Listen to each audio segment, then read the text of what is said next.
The waitress who defied the crime lord and saved his family. She had 90 seconds to break his rule, or everyone in that dining room would die. The bomb was ticking under Adrian Voss's table, the most feared crime boss in the city. And Nina Hale, a quiet waitress nobody ever noticed, was the only person who knew. His guards had orders to kill anyone who approached. But if she stayed silent, 40 people would be scraped off the walls. Stay with me until the end of this story. Hit that like button, and drop the name of the city you're watching from in the comments so I can see how far this story has traveled tonight. The rain had been falling on the city for 6 straight days, and Nina Hale was starting to believe it would never stop. She stood at the back service station of Castellane, the kind of restaurant where a bottle of wine costs more than her monthly rent, and watched the water sheet down the tall, arched windows that faced the boulevard. Outside, the streetlights smeared into long golden streaks on the wet pavement. Inside, the dining room hummed with the soft, controlled noise of money, the clink of crystal, the low murmur of conversation, the faint scrape of a knife against bone china. A piano played somewhere near the bar, something slow, something you were supposed to recognize but probably didn't. Nina didn't recognize it. She never did. She adjusted the white apron tied at her waist, pulled a stray dark hair behind her ear, and picked up the silver tray waiting for her on the counter.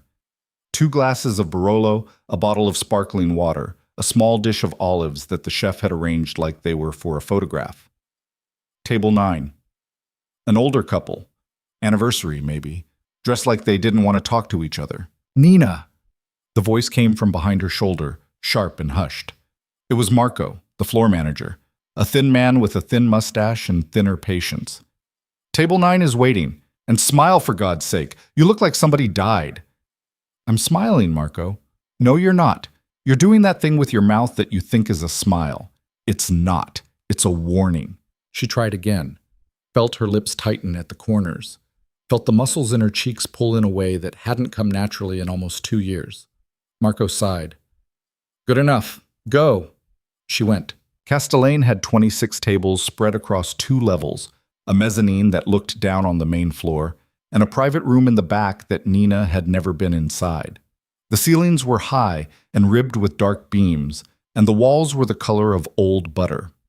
Every server wore the same thing: black slacks, white shirt, black vest, white apron folded at the waist.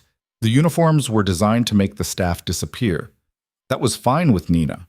Disappearing was what she'd been practicing. She delivered the wine to table 9 with the small professional bow she'd learned in her first week.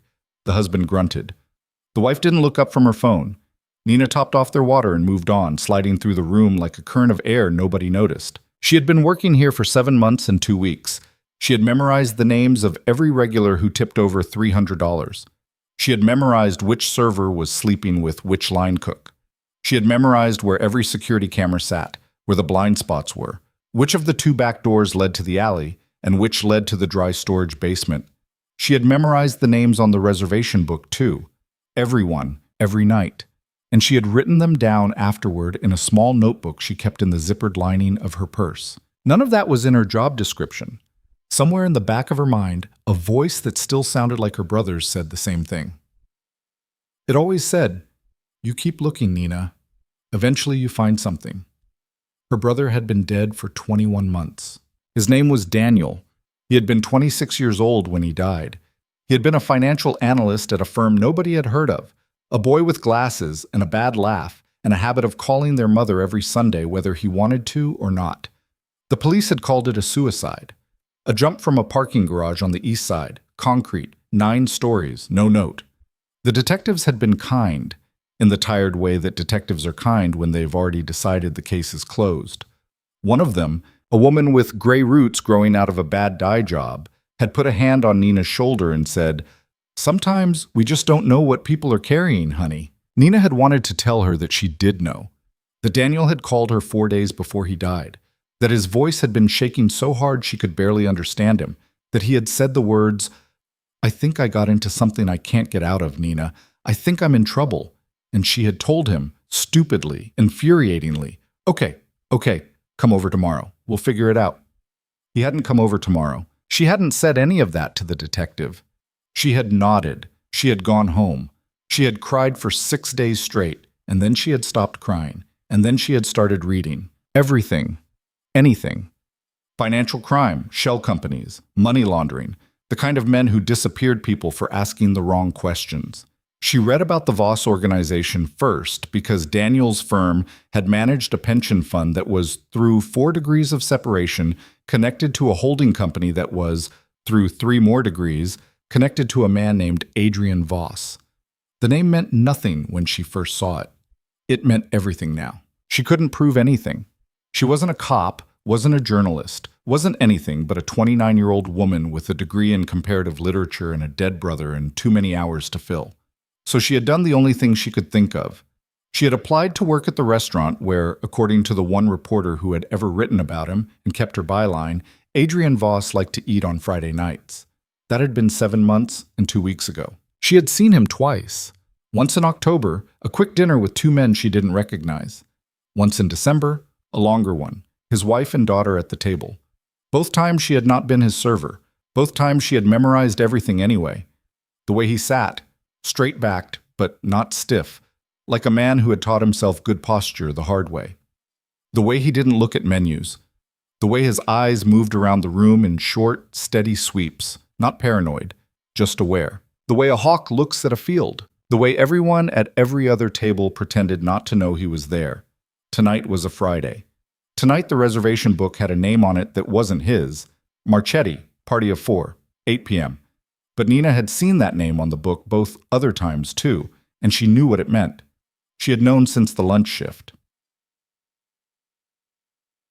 The host stand was at the front of the dining room, near the heavy brass doors that opened onto the sidewalk.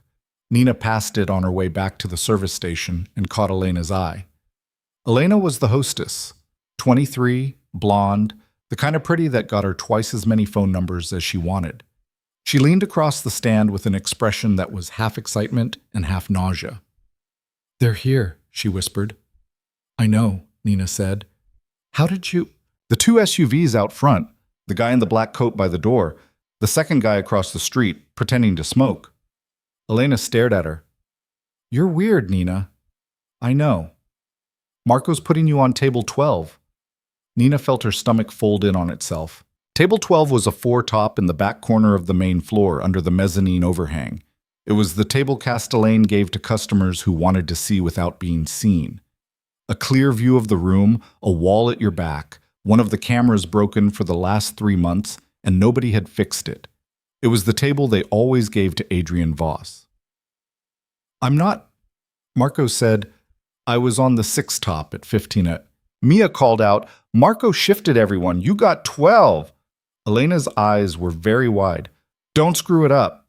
"I won't." "He tips 1,000 in cash. 1,000, Nina. If you..." "Elena, I won't screw it up." She walked away before Elena could say anything else, because if she didn't walk away, her hands were going to start shaking and Elena was going to see it. In the narrow hallway that led to the kitchen, she stopped, pressed her back against the wall, and breathed. In through the nose, out through the mouth. A trick she'd read in a book written by a hostage negotiator. She had read a lot of books in 21 months. "You've been waiting for this," she told herself. "You have been waiting for this for 200 days. You don't get to fall apart now." She wasn't going to do anything. That was the first rule. She wasn't going to confront him. She wasn't going to say anything about Daniel. She wasn't going to slip arsenic into his wine. She had thought about that, actually thought about it, in the bad early months, and the memory still embarrassed her. She was just going to serve him dinner. She was going to stand close to him. She was going to listen, and she was going to watch. And she was going to file every detail in the part of her brain that had become, over the last year, a kind of filing cabinet she couldn't close. That was the plan. That had always been the plan. The plan lasted another 14 minutes. He came in at 8:04. Nina was carrying a breadbasket to table 4 when the front doors opened and the sound of the dining room shifted.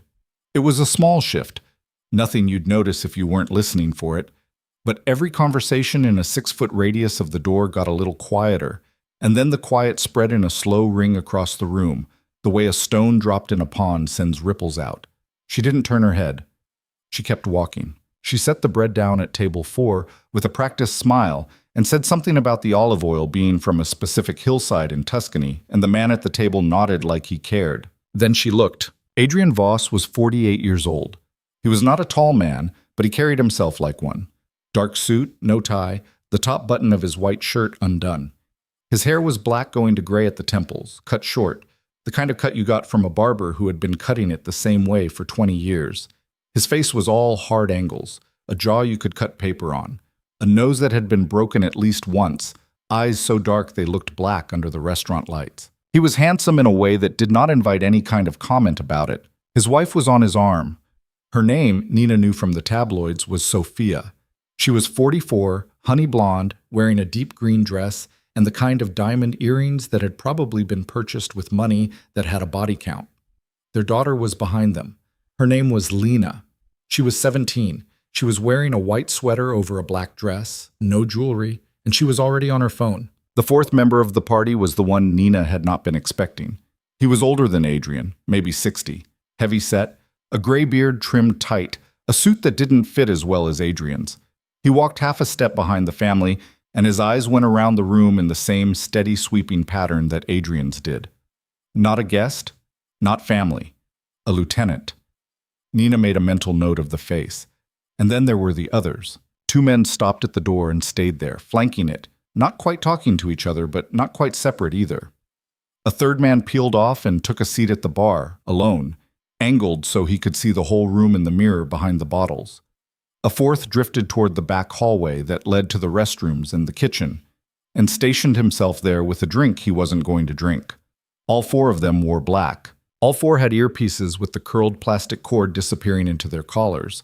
All four were built like men who did not sit at desks. And somewhere outside, Nina knew, because she had watched from the window, there was a driver in each of the two SUVs, engines running, wipers going. Marco appeared at her elbow, smooth as oil. "Mr. Marchetti is here," he murmured. "Table 12. You know what to do." She didn't trust her voice, so she just nodded. "Nina." She looked at him. His eyes, for once, were not annoyed. They were something closer to afraid. "Be perfect tonight," he said. "Do you understand me? Not good. Not great. Perfect." "Yes, Marco." He squeezed her shoulder, a gesture he had never made in 7 months, and disappeared toward the host stand. Nina took one breath. 2. Then she walked. Good evening. My name is Nina, and I'll be taking care of you tonight." The words came out steady. She had practiced them in her head 1,000 times for 1,000 other tables, and her body knew how to say them even when her mind was 3 steps away. She stood at the edge of the table, hands folded in front of her apron, eyes moving between them in the precise, polite triangle they had taught her in training.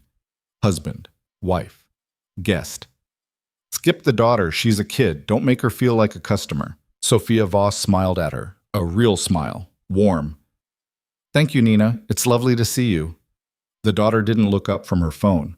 The older man, the lieutenant, nodded once without smiling.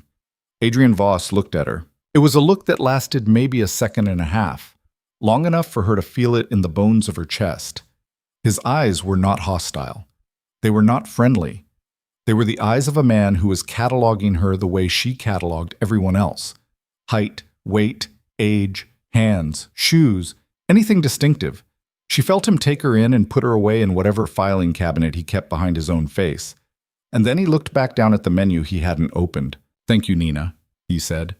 His voice was quieter than she had expected. A little rough. A smoker who had quit a long time ago. "We'll start with a bottle of the 2009 Brunello. The Biondi Santi, if you still have it. And a Perrier for my daughter." "Of course, sir. I'll be right back with those." She left the table. Her legs worked. Her hands worked. She had done it. She had stood 3 feet from Adrian Voss and not done anything stupid. She had not thrown wine in his face. She had not spit on him. She had not whispered my brother's name was Daniel Hale and watched his face for recognition. She had been a waitress, and she had been good at it, and she was walking now across the dining room to put in the wine order like she was a normal person in a normal job on a normal night. It was, she realized, the proudest she had been of herself in almost 2 years. The pride lasted about 8 minutes. She brought the wine. She uncorked it at the table, the way she had been taught, turning the bottle so they could all see the label, pouring a small measure for Adrian to taste. He lifted the glass, swirled it once, sniffed it, sipped, nodded.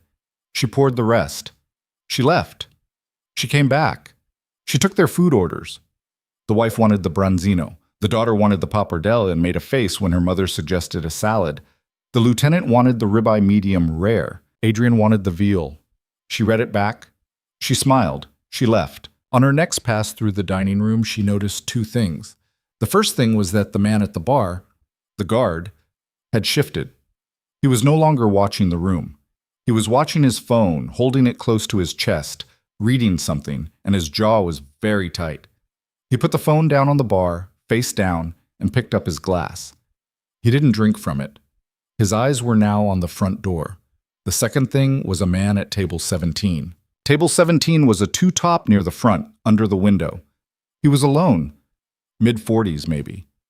Thinning brown hair, a gray blazer over a black crew neck, wire-rimmed glasses. He had ordered the tasting menu 40 minutes ago and had barely touched the first two courses. In front of him, on the white tablecloth, was a phone, just sitting there, face up. He was not on a date. He was not meeting anyone.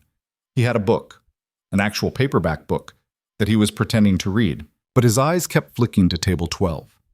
Not in the glancing at the famous guy way that Nina had watched half a dozen people do in the last 20 minutes. Not the quick look and back. His eyes were going to table 12 and staying there for 3, 4, 5 seconds at a time, and then back to the book. And the book wasn't moving. He hadn't turned a page since she had first noticed him.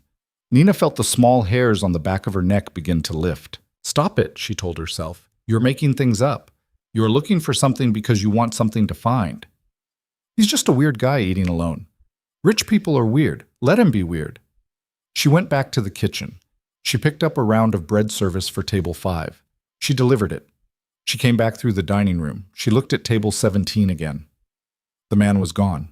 His jacket was draped over the back of his chair. His phone was still on the table. His book was still closed on the placemat. His wine glass was half full. He had not paid the bill. No civilized diner in a restaurant like Castellane left a table without their jacket unless they were using the restroom, and he had just gone in that direction, which made sense, which was normal, which was fine. Except it wasn't fine, because as Nina stood there carrying nothing, staring at an empty table across the room, the filing cabinet in her head opened and started pulling drawers at speed. The man at the bar on his phone, the guard at the back hallway, who had not moved when the other man walked past him toward the restroom. That was the thing. That was the thing that wasn't right.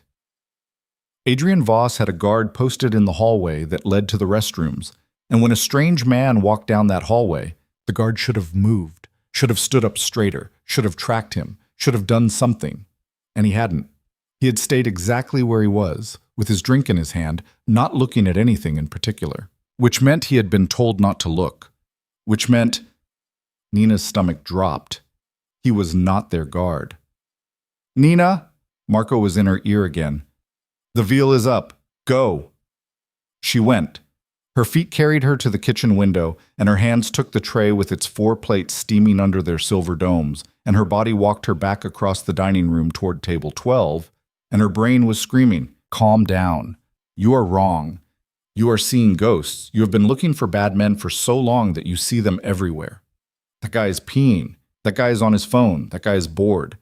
She set the plates down at the table one by one, in the order she had been trained.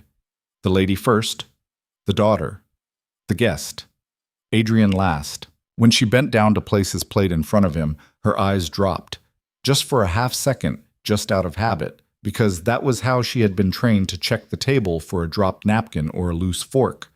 And she saw it, under the table, tucked up against the inside of the heavy wooden pedestal, where the base of the table met the floor. A matte black rectangle, about the size of a thick paperback book. A small red LED on its face, steady, not blinking. Wires running from the back of it, one set disappearing into the pedestal, another set taped to the underside of the table with silver duct tape. She was close enough to hear it, tick, tick, tick, nerko. Her body did something then that she would think about for the rest of her life. It did not freeze. It did not flinch. Her hand finished placing Adrian's plate. Her other hand lifted the silver dome. Her voice said, in perfect, pleasant, practiced tones, "Veal Milanese for you, sir. Enjoy." She straightened up. She smiled. She took one step back from the table. "Thank you, Nina." "Of course, sir." She walked to the service station. She put the empty tray down. Her hands, she noticed with a strange clinical detachment, were not shaking. Her knees were. Her knees were doing something that felt like an elevator dropping over and over, a tiny plunge inside her leg every half second, but her hands were steady. Her brain was moving very fast and very slow at the same time. A bomb. There is a bomb under his table. You saw a bomb under his table. You did not see a bomb under his table. You saw a shape. You saw a shape and a light. And you heard something and your brain made it a bomb because you have been reading about bombs for a year. You heard it ticking. Restaurants tick. Ice machines tick. Radiators tick. You heard it ticking. She turned around. She looked across the dining room. Her eyes found the guard at the bar. He had just stood up. He had not paid for his drink.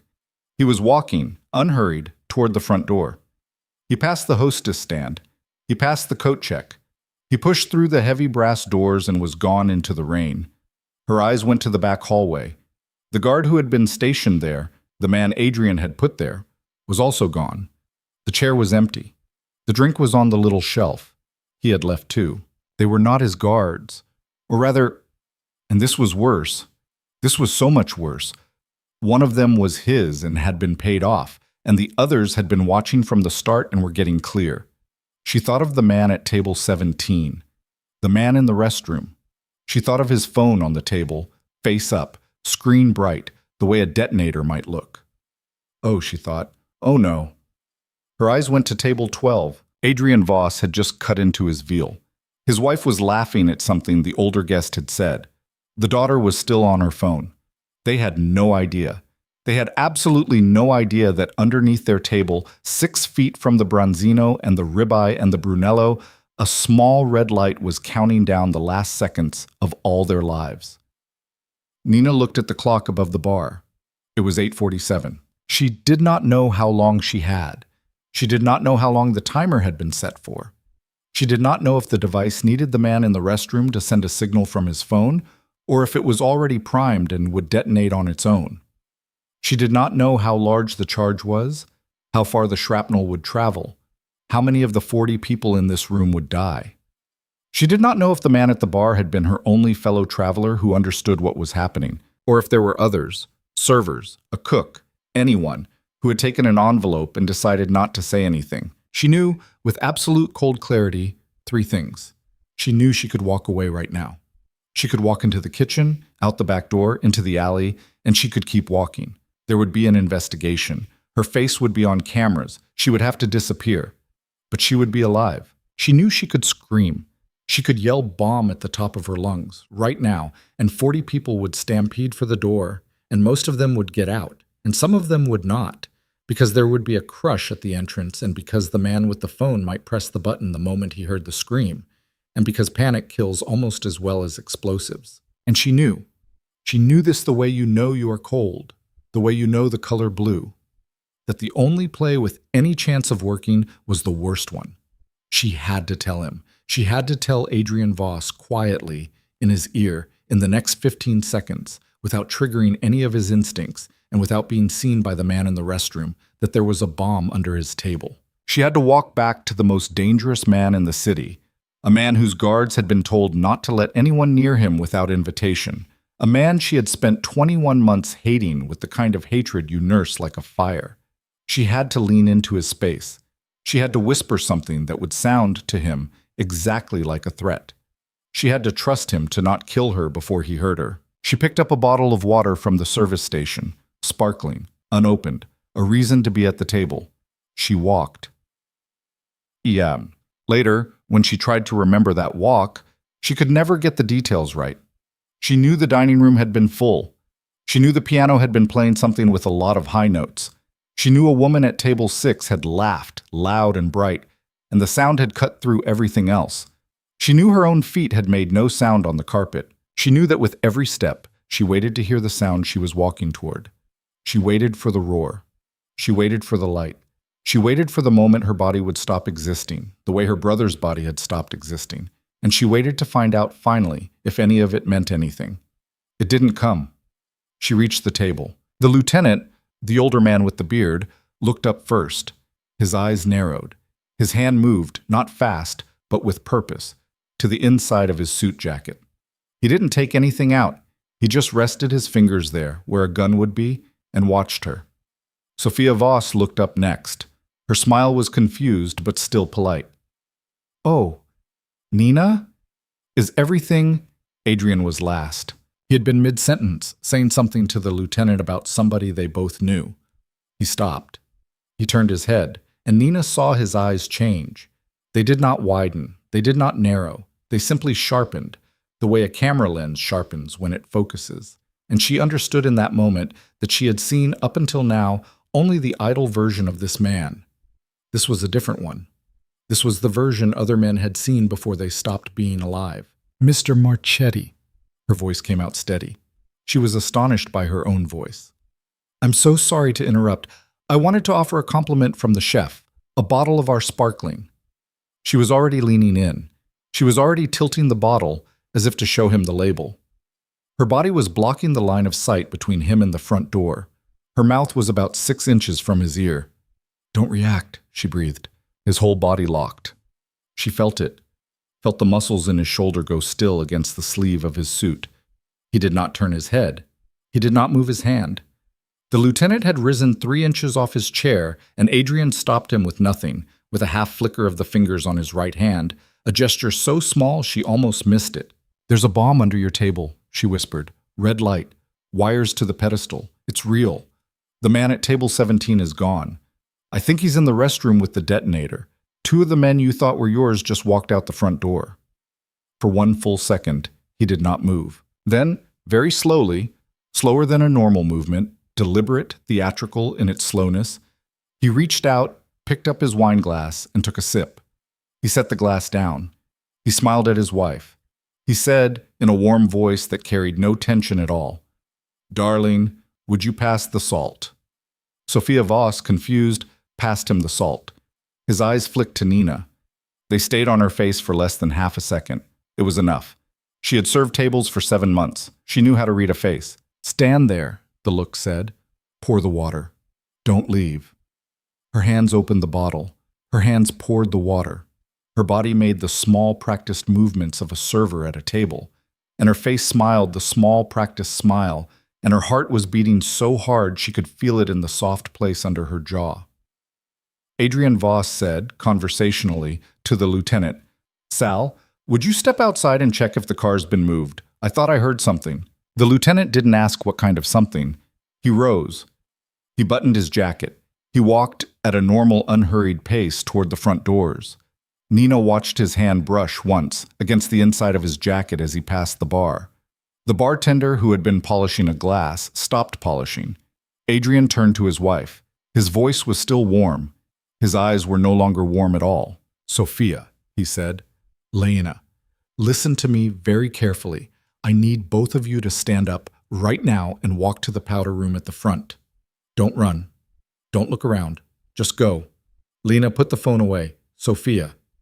And here his voice did something, a small break, a tiny register of something that might have been the thing he felt for his wife when he had to tell her something terrible. "Please." Sophia Voss had been married to this man for 18 years. She did not ask why. She picked up her purse. She touched her daughter's arm. She said, in a perfectly calm voice, "Come on, sweetheart. I need to fix my lipstick." The daughter looked up from her phone for the first time all evening. She looked at her father. Her father looked back at her, and whatever passed between them in that half second was enough. She put the phone in her purse. She stood up. She walked, with her mother, across the dining room toward the powder room at the front. Nina was still pouring water. The glass had been full for some time. Adrian looked at her. Really looked at her. It was a look that went through her skin and into the filing cabinet behind her own face, and she had the terrible feeling that he was seeing more than she had meant to show him. "What's your name?" he said, quietly, not a question. "Nina." "Nina what?" She hesitated. It was the smallest hesitation. But she was a server speaking to a customer, and she hesitated, and he saw it. Nina Hale.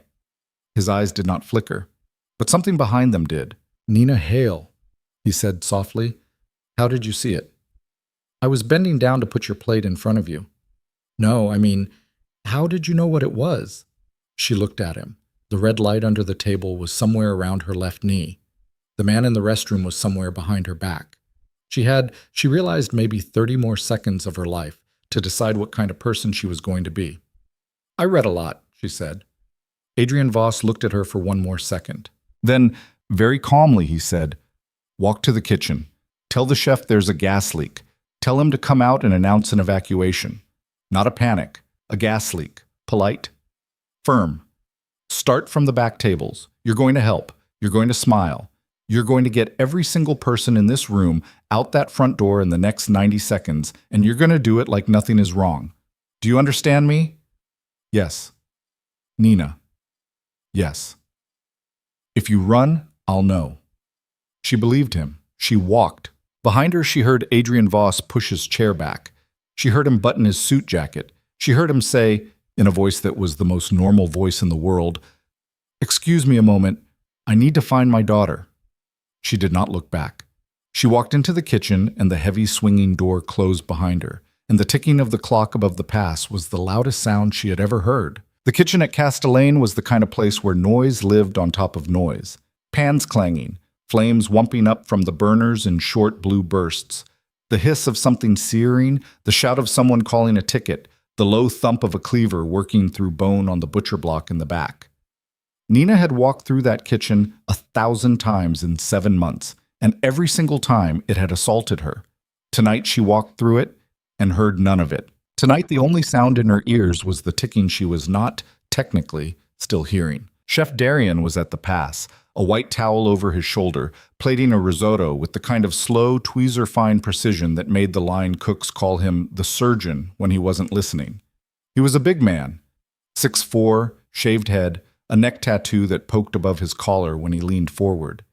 He had come up out of a kitchen in the city where nobody had been gentle, and he was not, as a rule, gentle either. Nina had seen him scream a line cooked to tears over an overcooked scallop. She had seen him fire a dishwasher for being 40 seconds late. He did not like to be interrupted at the pass. He did not like servers in his kitchen past the expediting station. She walked right past the expediting station and up to his elbow. "Chef!" He didn't look up. "Out of my kitchen, Nina." "Chef, I need you to listen to me." I said, "There's a bomb in the dining room." His hand stopped moving. The tweezers in his fingers did not shake, did not drop, but they stopped 2 inches above a piece of microbasil. He did not look up. "Say that again," he said. His voice was flat. It was not the voice of a man who thought she was joking, and it was not the voice of a man who believed her yet. It was the voice of a man who had spent his whole adult life in kitchens where sometimes a pot of boiling oil got knocked off a burner and you had 3 seconds to decide if everyone you loved was going to keep their skin. "There is a device under table 12. I saw it. Wires, detonator, red light. Mr. Marchetti knows. He told me to come in here and tell you to announce a gas leak. He wants a calm evacuation. Start with the back tables. No running, no panic. Out the front door. 90 seconds. Darian set the tweezers down. He wiped his hands on the towel over his shoulder, one slow pass. Like he was giving himself time to decide whether the world was still the shape he had thought it was when he woke up. "Marchetti," he said. "Yes. He told you." "He told me." Darian's eyes came up and found hers. They were very blue and very tired, and in them Nina saw the brief, familiar calculation of a man who knew more about his customers than he was supposed to and had never once said anything about any of it. He did not ask her if she was sure. He did not ask her how she knew.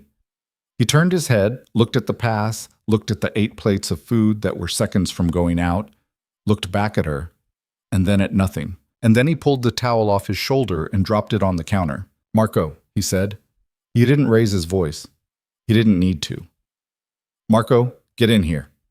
Marco was already coming. He had been standing at the dish window for the last minute, and something in his face said that he had been watching her walk into the kitchen and was already a quarter of the way to understanding that something was wrong. "Chef?" "Gas leak," Darian said.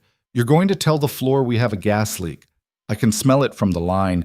Insurance says we evacuate. I'll send my guys out through the back. You get the front.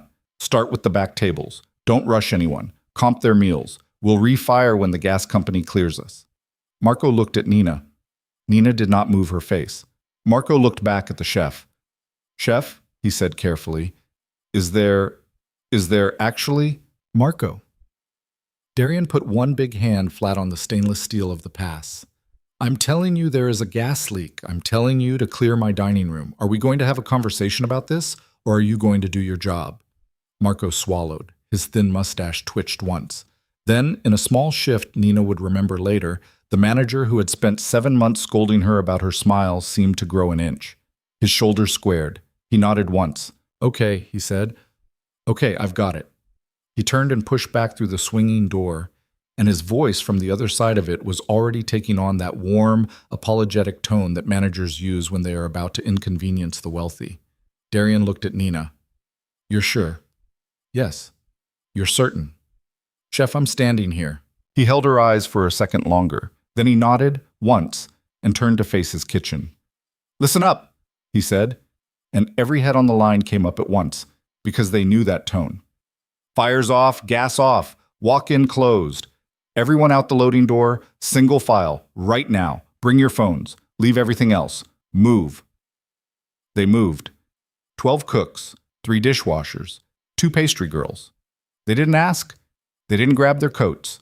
They turned off the burners and they walked. Nina went with them for 3 steps, and then she stopped, and then she turned around. Darian was still at the pass. He had picked up a fire extinguisher from the wall. He saw her looking. "Go," he said. "I'm not— Nina, go."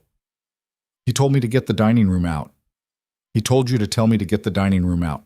I'm doing it. Go." She went, because she did not have time to argue with a man who was bigger than her and holding a fire extinguisher. She pushed through the swinging door back into the dining room, and she stepped into a different restaurant than the one she had left. Marco was standing in the middle of the room, one hand raised, his voice carrying in a way she had never heard from him before. "Ladies and gentlemen, I apologize for the inconvenience, but we've detected a gas leak in the building, and for your safety, we'll be asking everyone to make their way out through the front doors. Please, no rush, no need to gather your things. All meals are, of course, complimentary. Sir, yes, your coat will be held at the stand. We'll have it for you. Thank you. Thank you so much for your understanding." He was good. He was genuinely good. The smile was on a rail. His hands made the small shepherding motions that tour guides use. The people at the back tables, the ones farthest from the door, were already rising, looking puzzled but not afraid, gathering their purses with the mild irritation of people whose evening had been derailed. The people closer to the front were slower. A woman at table 3 was arguing with her husband about whether they should take the wine with them.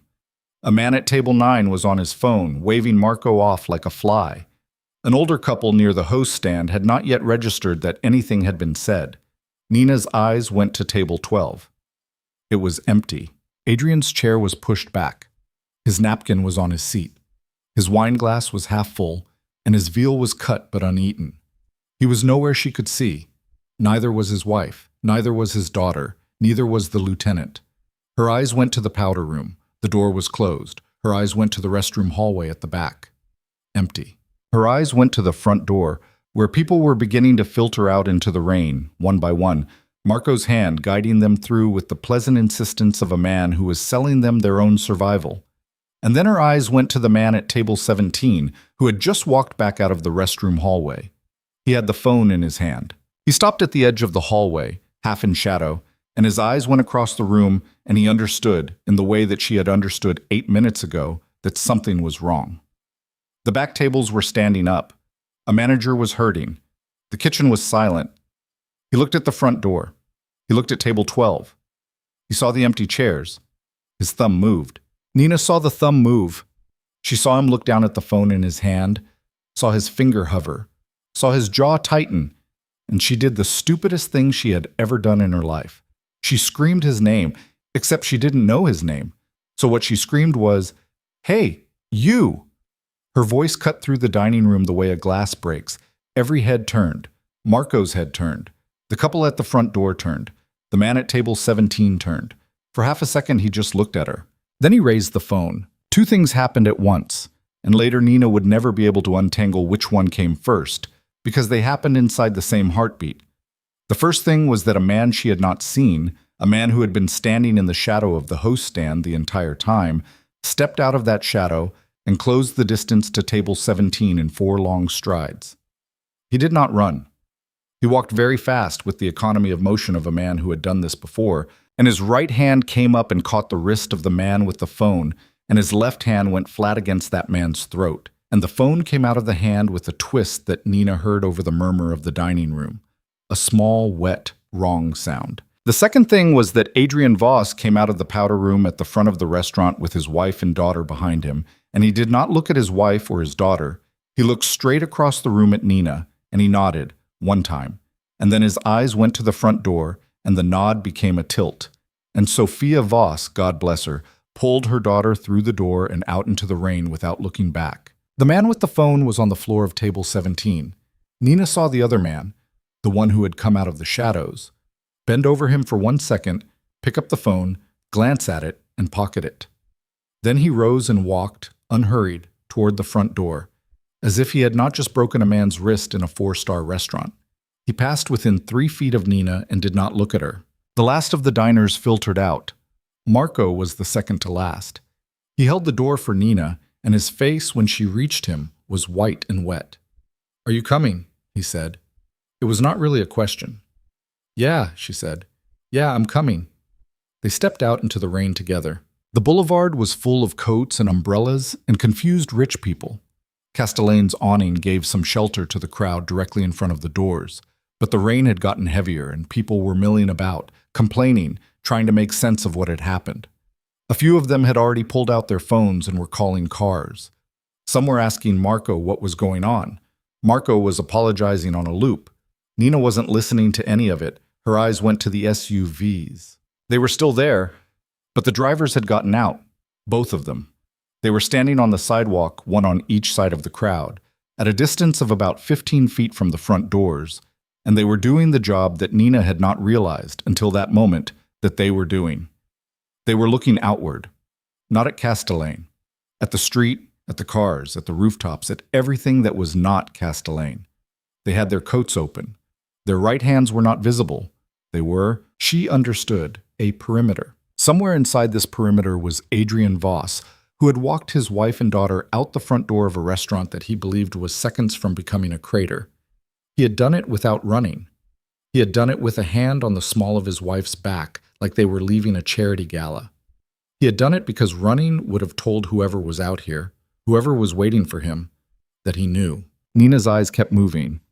Across the street, the windows of the office building were dark. The alley next to the florist's was empty. A taxi was idling at the corner, its driver reading something on his phone. A black sedan was parked at the curb 2 doors down with no plates. She filed all of it. "Nina," Marco's voice. "Nina, honey, you should... Are you all right?" "I'm fine." "You should sit down. There's a planter." "Marco, I'm fine." "Nina, Marco, please." He took a half step back. She didn't mean to have snapped. She didn't have the bandwidth to apologize. Her eyes were still moving. There was no explosion. She had been waiting for it. Her body had been bracing, without her permission, for the long breath she had been holding to end in a single white flash through the restaurant windows. It didn't come. Seconds passed, more seconds, a minute. She watched the rain hit the awning and drip off the edge in a perfect beaded line, and the restaurant stood there, lit from inside, empty now, a diorama of a disaster that had not happened. And then from the front door, Adrian Voss appeared again. He had put Sophia and Lena in one of the SUVs. Nina had missed the moment. Her eyes had been on the rooftops. And he was walking back. He had the collar of his coat turned up against the rain. He was not hurrying. He walked to Marco. He said, in a pleasant voice loud enough for the people nearest to hear, "Marco, I'm very sorry for your trouble. I'll call tomorrow about the wine we didn't finish. Are all of your people out?" "Yes, sir." "Yes, Mr. Marchetti." "Good."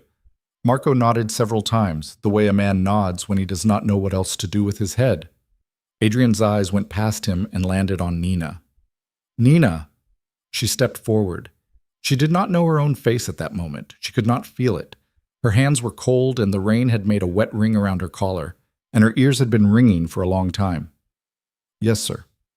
"Walk with me." It wasn't a request. It wasn't exactly an order either. It was the kind of sentence men like him had learned to use when they wanted something done without it looking like they had asked. She looked at Marco. Marco looked at her. Something passed between them that was not quite permission, because Marco did not have the authority to give her any, but something passed, and she stepped out from under the awning and she walked with Adrian Voss into the rain. He walked her past the first SUV, past the second, past the men at the perimeter, who did not look at her but who, she understood, registered her, in the same way she had registered them. He walked her 15 yards up the boulevard to where a black sedan had quietly pulled up to the curb with its parking lights on. He opened the back door. He gestured with the small old-fashioned courtesy of a man who had been taught manners early and had kept them. "After you." She looked at the car. She looked at him. He was waiting, patient, the rain beating on the shoulders of his coat. His face was unreadable, but his eyes, the ones that had sharpened into a knife when she had leaned into his ear an eternity ago, were back to something else now. Not warmth. She was not going to pretend to herself that it was warmth. It was more like the look a chess player gives the opponent who has just made a move he didn't see coming. "Where are we going?" she said. "Somewhere quiet. We need to talk." "My shift?" "Your shift is over, Nina. I imagine the restaurant will be closed for several days. My coat is inside. Sal will have it sent to you." "My purse?" "Sal will have that sent too." She looked at the open door. She looked at the leather seats. She looked one more time at his face. "If I don't get in this car," she said, "what happens?"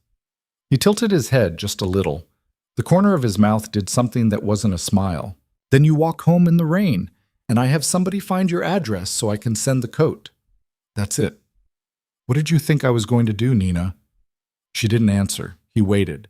The rain ran down his face. "I saved your family," she said finally. The words came out smaller than she meant them to. "I didn't do it for a favor. I don't want anything." "I know," he said. "That's exactly why we need to talk." She got in the car. The door closed behind her with the soft, authoritative thunk of a vehicle that had been built with doors at the top of a long list. Adrian walked around the back and got in the other side. A driver she could not see through the partition pulled away from the curb so smoothly that the streetlight outside the window slid sideways before she felt any motion. Within a block, the restaurant was behind them, and the rain outside was a blur of red taillights and wet black pavement. Nina sat with her hands in her lap. Her apron was still tied around her waist. The little notepad she used for orders was still in its pocket. The pen was clipped to the outside. She was not, technically, off the clock. Adrian didn't speak for 2 full blocks. He was looking out his window, not at her. His hands were resting, open, on his knees. His right hand had a small scar at the base of the thumb that she had not noticed in the restaurant. His watch was plain, thin, with a black leather band, not the kind of watch she would have expected on him.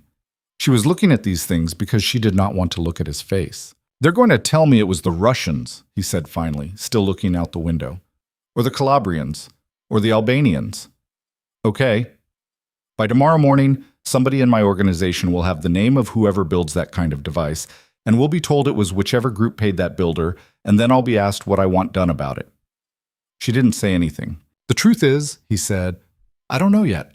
I have 4 or 5 theories. Some of them I like better than others." He turned his head and looked at her. "But none of them involve a waitress at Castellane named Nina Hale seeing it before my own people did. I got lucky." "You did not get lucky, Nina. Lucky would have been the bomb not existing. Lucky would have been the chef smelling the wires burning. Lucky would have been my man at the back hallway deciding not to take the envelope. You did something else." "I noticed a shape under a table." "You noticed," Adrian said slowly, "that 2 of my security had drifted. You noticed the man at 17 was watching me. You noticed his jacket and his phone and his book, and you put them together. You walked across my dining room and broke one of the oldest rules I have, and you did it with perfectly steady hands. And when I asked you how you knew what a bomb looked like, you told me you read a lot." He let the sentence sit in the car. "Nina Hale," he said, "whose brother was Daniel Hale." The inside of the car went very quiet. Outside, the city slid by. Another red light, another block. She kept her face still. She had been practicing keeping her face still for 21 months. She was good at it, but her hands, in her lap, had gone cold again. "You know who I am," she said. "I knew before your entree came out." "That's not true." "It's not exactly. I knew that you were not a waitress. I'd known that for about 6 months." She turned her head then. She couldn't help it. "You've been watching me." "Castellane is my restaurant," Adrian said simply. "Not on paper, but mine.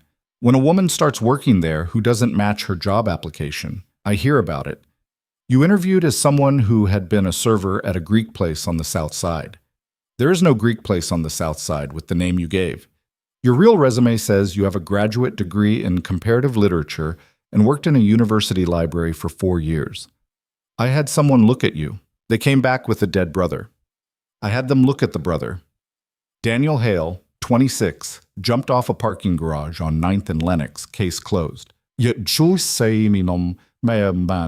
didn't jump." "No," Adrian said. "He didn't." The sentence dropped into her chest like a stone into a well. She hadn't expected it. She had expected a denial, a shrug, a change of subject. What she had not expected was the quiet, flat confirmation, with the tiniest flicker in his face of something that might have been, from a less careful man, regret. "You killed him," she said. "No." "Your people killed him." "Not mine either." "Don't," her voice cracked. She hated that it cracked. She steadied it hard. "Don't lie to me. Not tonight. I saved your daughter's life. If you're ever going to tell the truth about this, do it now."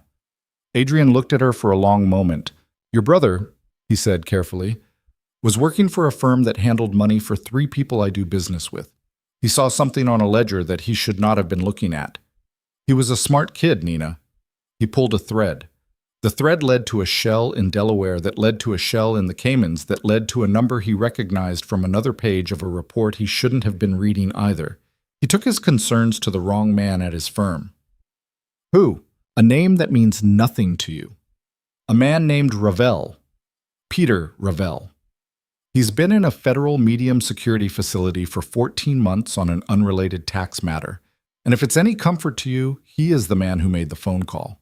He was not one of mine. The men he called were not mine. By the time the name Daniel Hale crossed my desk, your brother had been dead for 6 days, and what I was being told was that a problem had been handled. I was not asked before. I was informed after. And you didn't care." "I cared, Nina. You didn't stop it." "I couldn't stop what was already done." "You didn't avenge it." "No," Adrian said. "I did not." He didn't look away when he said it.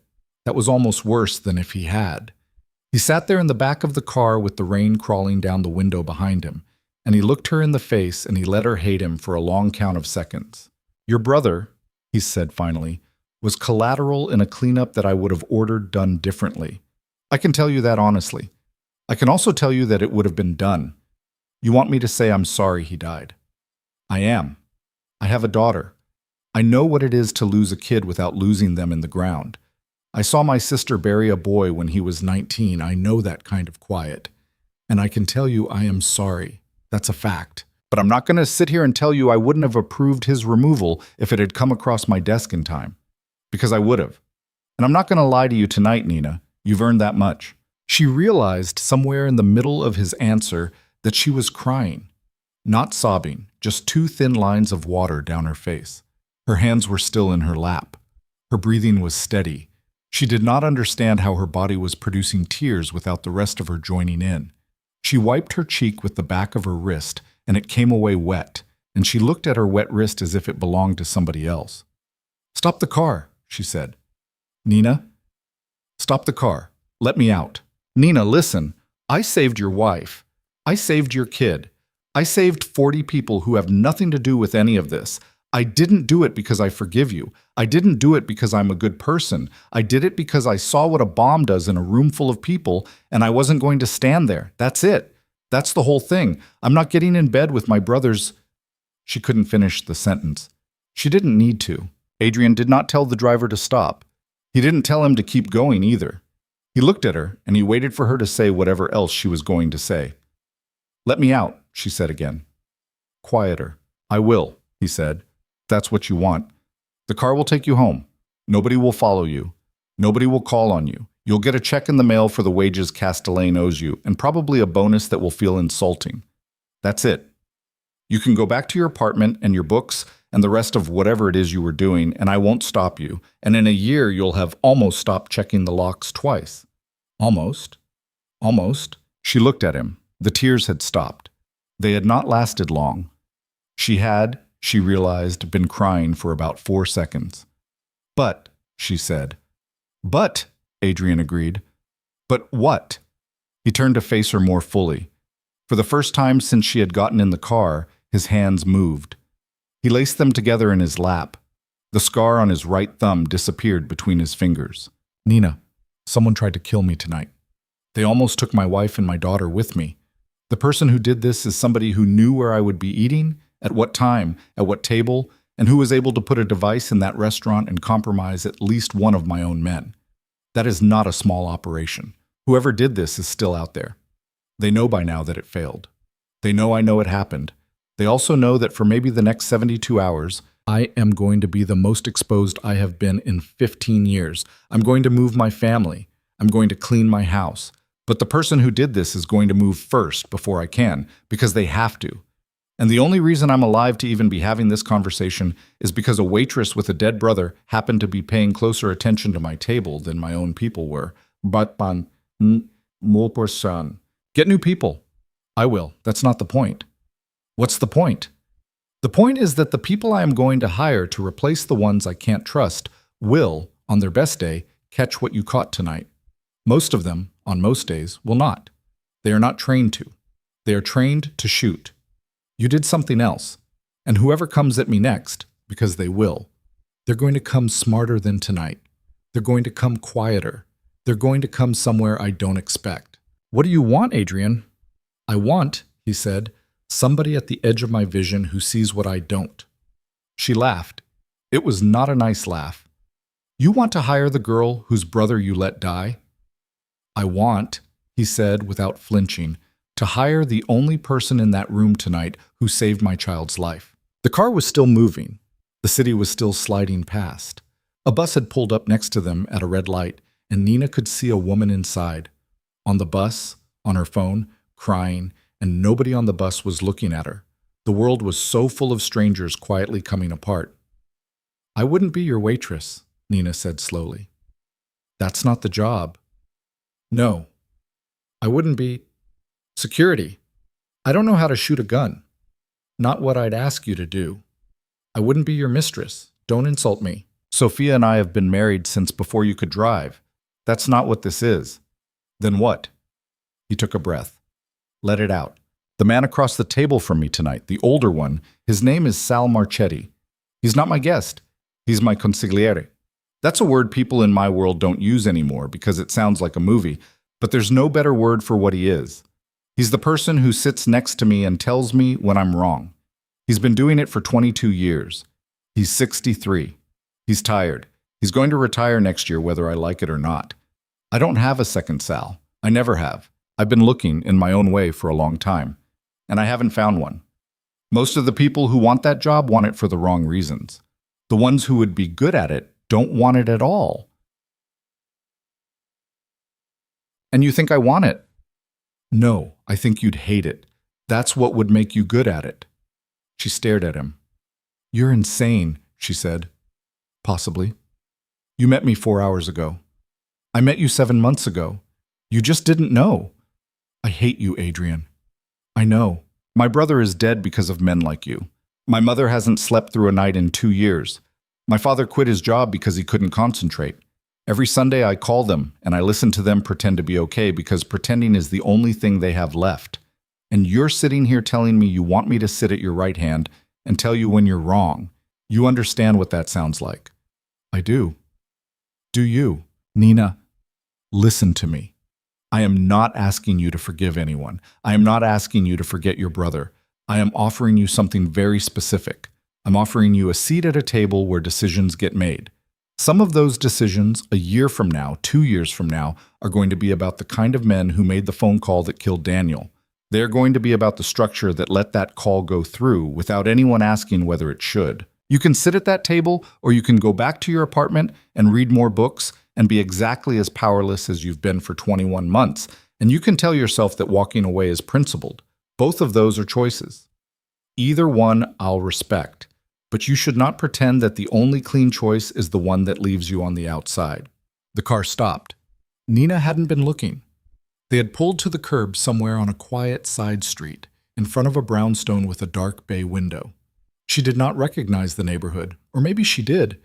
Maybe it was near the park. Maybe it was somewhere she had walked with Daniel once. Maybe it wasn't. Her memory had gotten strange in the last hour.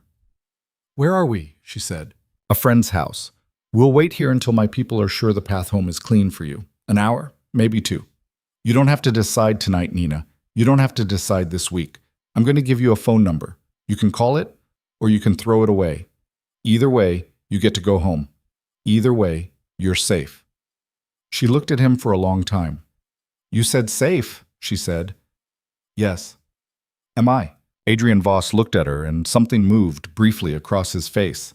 It was there and gone. "Nina," he said quietly, "you walked up to my table tonight.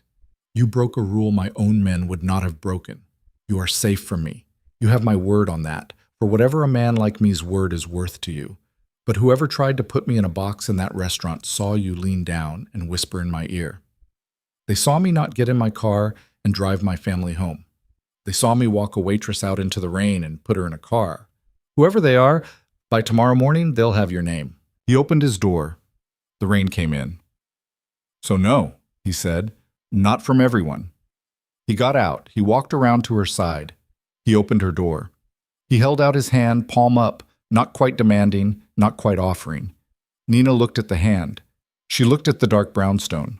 She looked back through the rear window of the car, the way they had come, at the long, wet ribbon of city glowing red and gold under its low, impossible sky. Ah, see. She thought for a second of Daniel. Not of his body, not of the parking garage, of the last time he had come to her apartment. He had sat on her couch, and he had told her a joke, and it had been a bad joke, and they had both laughed for a long time anyway. He had been wearing a blue shirt. She had not remembered the shirt until right this second. She took Adrian Voss's hand. She got out of the car. The brownstone was warmer than it looked from the street. Adrian unlocked the front door with a key he pulled from his coat pocket. Not a phone, not a code, just a small brass key on a ring with nothing else on it. And Nina found herself registering that detail the way she had spent 7 months registering everything else. A man who had a dozen houses did not carry a dozen keys. He carried the ones he used. This was a place he used. The entry was narrow and paneled in some dark wood that had seen a century of people hanging their coats on it. An umbrella stand held one black umbrella. A console table held a bowl with nothing in it. The air smelled faintly of lemon cleaner and old books. Adrian walked ahead of her down a short hallway into a sitting room that was lit by a single lamp on a side table, and he turned on no more lights. He crossed to a small cabinet, poured himself 2 fingers of something amber, and did not offer her one. "Sit down," he said. "Please." She sat on the edge of a leather chair that was older than she was. Her apron was still tied around her waist. Her hands were still cold. Adrian stood by the cabinet with his drink. He didn't drink it. He just held it like a prop he had decided he needed. "Sal is upstairs," he said. "He'll be down in a minute. I want you to meet him the way he actually is, not the way he pretended to be at dinner. He pretends a lot. It's his gift, and mine should be what?" Adrian almost smiled. Not quite. "Noticing," he said. "Just keep doing what you've been doing. It's the rarest skill I have ever paid for, and I have been trying to pay for it my whole life." Footsteps came down the stairs, unhurried, the tread of a man who carried weight on his knees. Sal Marchetti appeared in the doorway of the sitting room with his suit jacket off, his tie loosened, a tablet in one hand and a pair of reading glasses pushed up on his forehead. He looked at Nina. His eyes were pale gray, and they had the slightly watery patience of a very old dog that had seen 3 generations of puppies come and go. "Miss Hale," he said. His voice was gravel. He walked to the other chair and sat down, slowly, with the small, controlled wince of a man whose back didn't like the stairs anymore. "I owe you a thank you I don't have the words for, so I'm going to skip that and tell you what we know. Is that all right?" "Yes." "Good. Adrian, sit down. You're hovering." Adrian sat. Sal set the tablet on his knee. He did not turn it on. The device, he said, was a homemade but professional build. Military-grade plastic explosive, detonator wired for both remote and timer. The timer was set for 8:52. The remote was the phone held by the man you identified. If the phone had gone through, it would have skipped the timer. We recovered the device intact. We recovered the man. He is currently in a basement that is not this one, and he is being asked questions. Nina's stomach moved. Asked how, she said. Sal looked at her. He didn't answer for a second. Miss Hale, he said finally, I'm going to assume because you are a smart young woman and because you have chosen to be in this room tonight that you do not require me to lie to you. So the answer to your question is, we are asking him in whatever way he requires. You're torturing him. We're questioning him. That's the same thing. No, Sal said gently. It isn't. Sometimes a man tells you everything you want to know over a cup of coffee. Sometimes he doesn't. We start with the coffee. We don't always get to stay there, but we start there. That's a thing you tell yourself. Yes, Sal said. It is.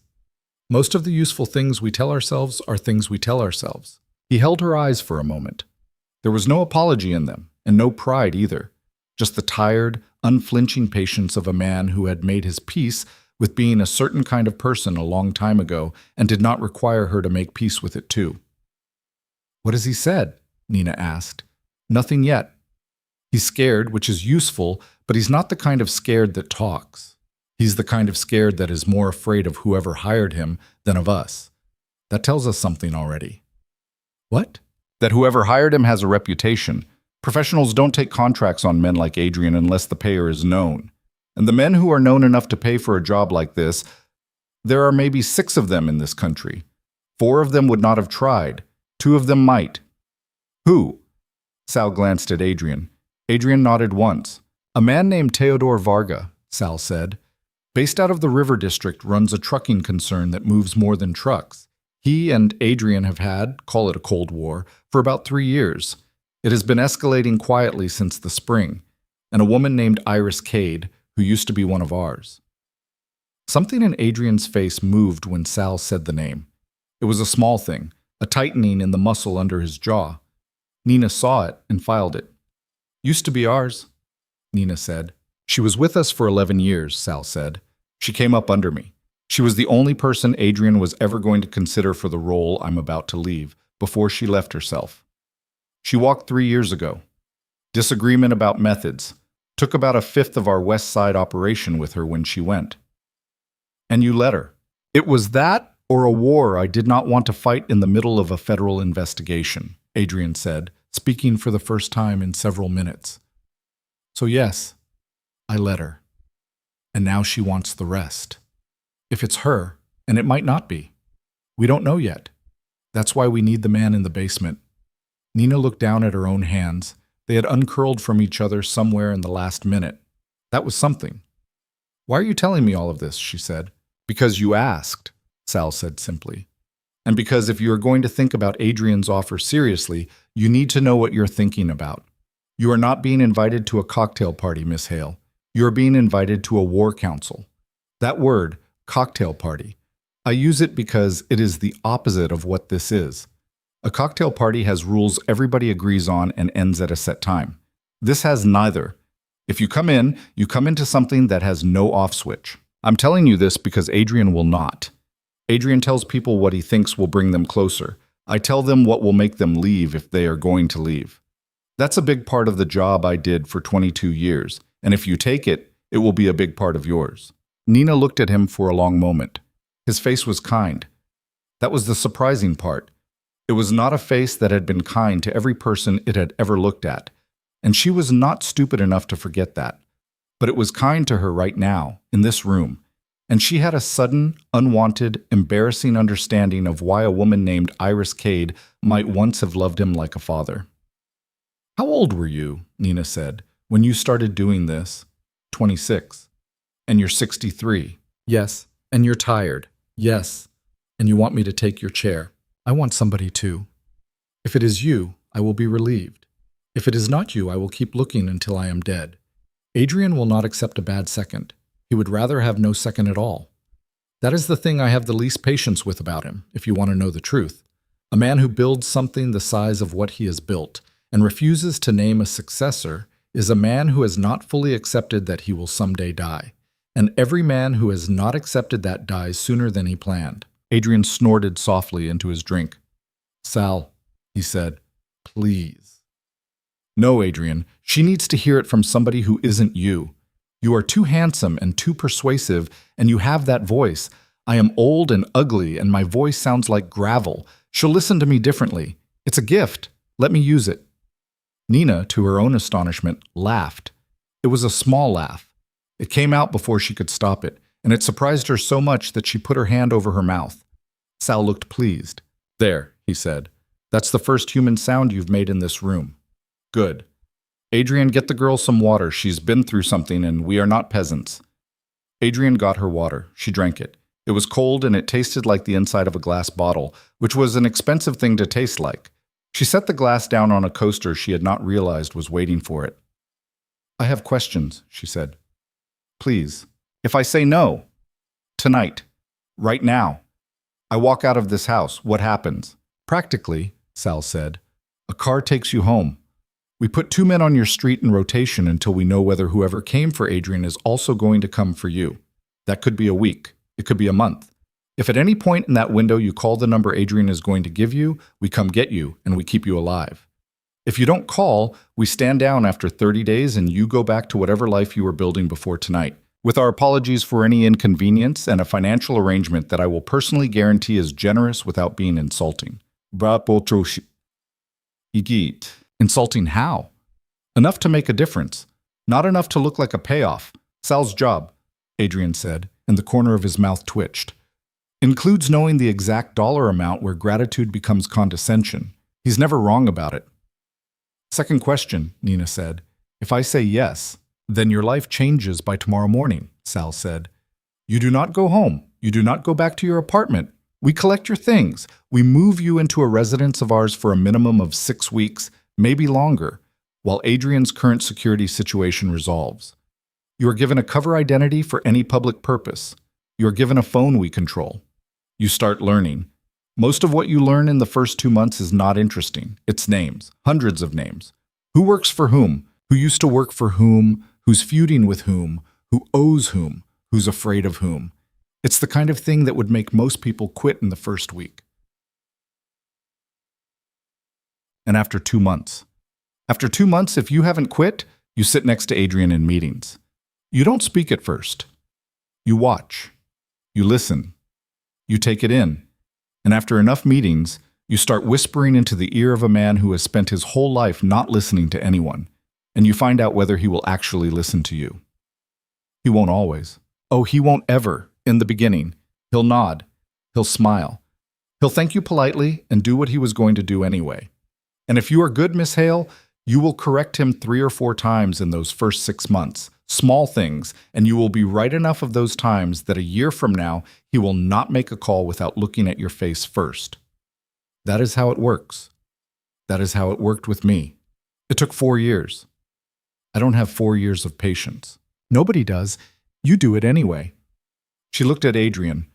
He hadn't said much in the last few minutes. He was watching her over the rim of his glass, and his face, without her being able to say how, had settled into something that looked less like a crime lord and more like a man who was very tired and had almost lost his daughter. Third question, she said. Go on. Daniel? She said the name and she felt the whole room register it. Sal did not flinch, but his eyes went quiet. Adrian set his drink down. Daniel, she said again, if I say yes, if I walk into your house and I learn your names and I sit at your table, at some point I'm going to find out who made the call. I'm going to find out the names of the men who waited for him on that parking garage. I'm going to find out if they are still breathing. What happens then? That, Sal said carefully, is the hardest question you have asked tonight. Try. He looked at Adrian. Adrian nodded again. Miss Hale, I will tell you what I think. Adrian can tell you what he thinks separately, because it may not be the same. I think that if you come into this work with the explicit purpose of finding those men and ending them, you will find them, and you will end them, and it will not give you 1/10 of what you think it will give you. I have watched grief do this to people for 40 years. It lies about what it will feel like to get the thing it thinks it wants. Very few of the people I have watched follow that road to the end have walked off of it looking like people I recognized. Most of them have lost whatever it was about them that made them worth putting in the chair in the first place. That's not an answer, Sal. No. The answer is this. The men who killed your brother will not die old in their beds. That is a promise I can make to you tonight, and it is a promise that is easier to keep than you think, because men like that are in a line of work that kills them on its own schedule. Some of them are already dead. You'll find the names if you look, and you'll find that 2 of them went into the river in a car in September, and a third is doing 19 years for something unrelated.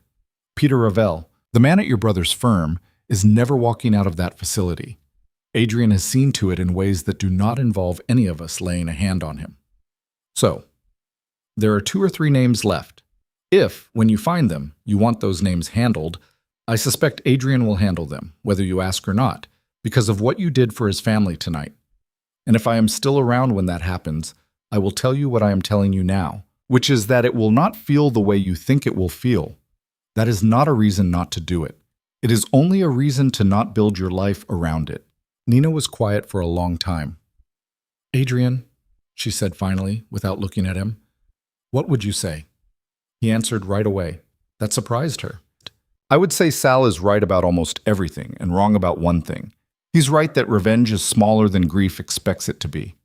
He's wrong that you shouldn't build anything around it. You should build something, just don't build that. Build something that means Daniel was the last person in your family who had to die because some accountant pulled a thread. Nobody wanted pulled. Build something that ends the kind of thing that ended him. That's bigger than the 3 men left on your list. It's a long job. It'll take the rest of your life if you want it to. But it is a thing you can actually do. It is a thing I can help you do.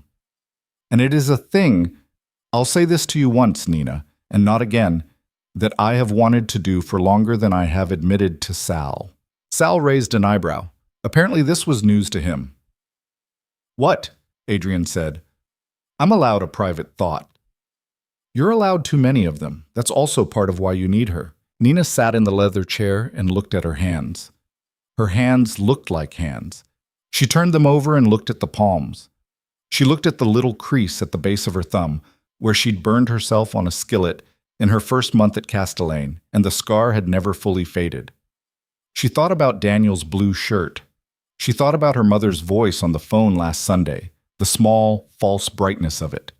She thought about the man in the basement somewhere, the one who had been willing to watch 40 people die tonight to collect a paycheck, and she tried to feel bad about him and could not. That, she understood, was probably the answer. I'm not saying yes, she said. Okay. I'm not saying no. Okay. I need to call my mother. You can call her from here, Adrian said. The line is clean. Not tonight. She'd hear it in my voice and she'd come unglued. Tomorrow. Tomorrow is fine. And I need to sleep. There's a room upstairs. Sheets are clean. I had the house aired out last week. Why? Adrian didn't answer for a second. Because I knew we were due, he said finally. Not tonight specifically, but soon. When you've been doing this long enough, you feel the air change before a storm. I felt it for about 2 weeks. I'd had the house opened up for no reason I could tell Sophia. Probably I was getting ready to send her and Lena here, and I just hadn't admitted it yet. You felt it. I felt it. And you went to dinner anyway. I went to dinner, Adrian said, because my wife wanted to celebrate our daughter getting into the school she wanted, and because I do not run my life around the men who want to kill me. If I did, they would have already won. I go to dinner. I go to my daughter's recitals. I go to the store. I am not going to live in a box. That was a choice I made a long time ago, and I have not regretted it. And I will not regret it tonight either, because if I had stayed home tonight, I would not be sitting here with the only person in that restaurant who was not bought or blind, and I would never have known you existed.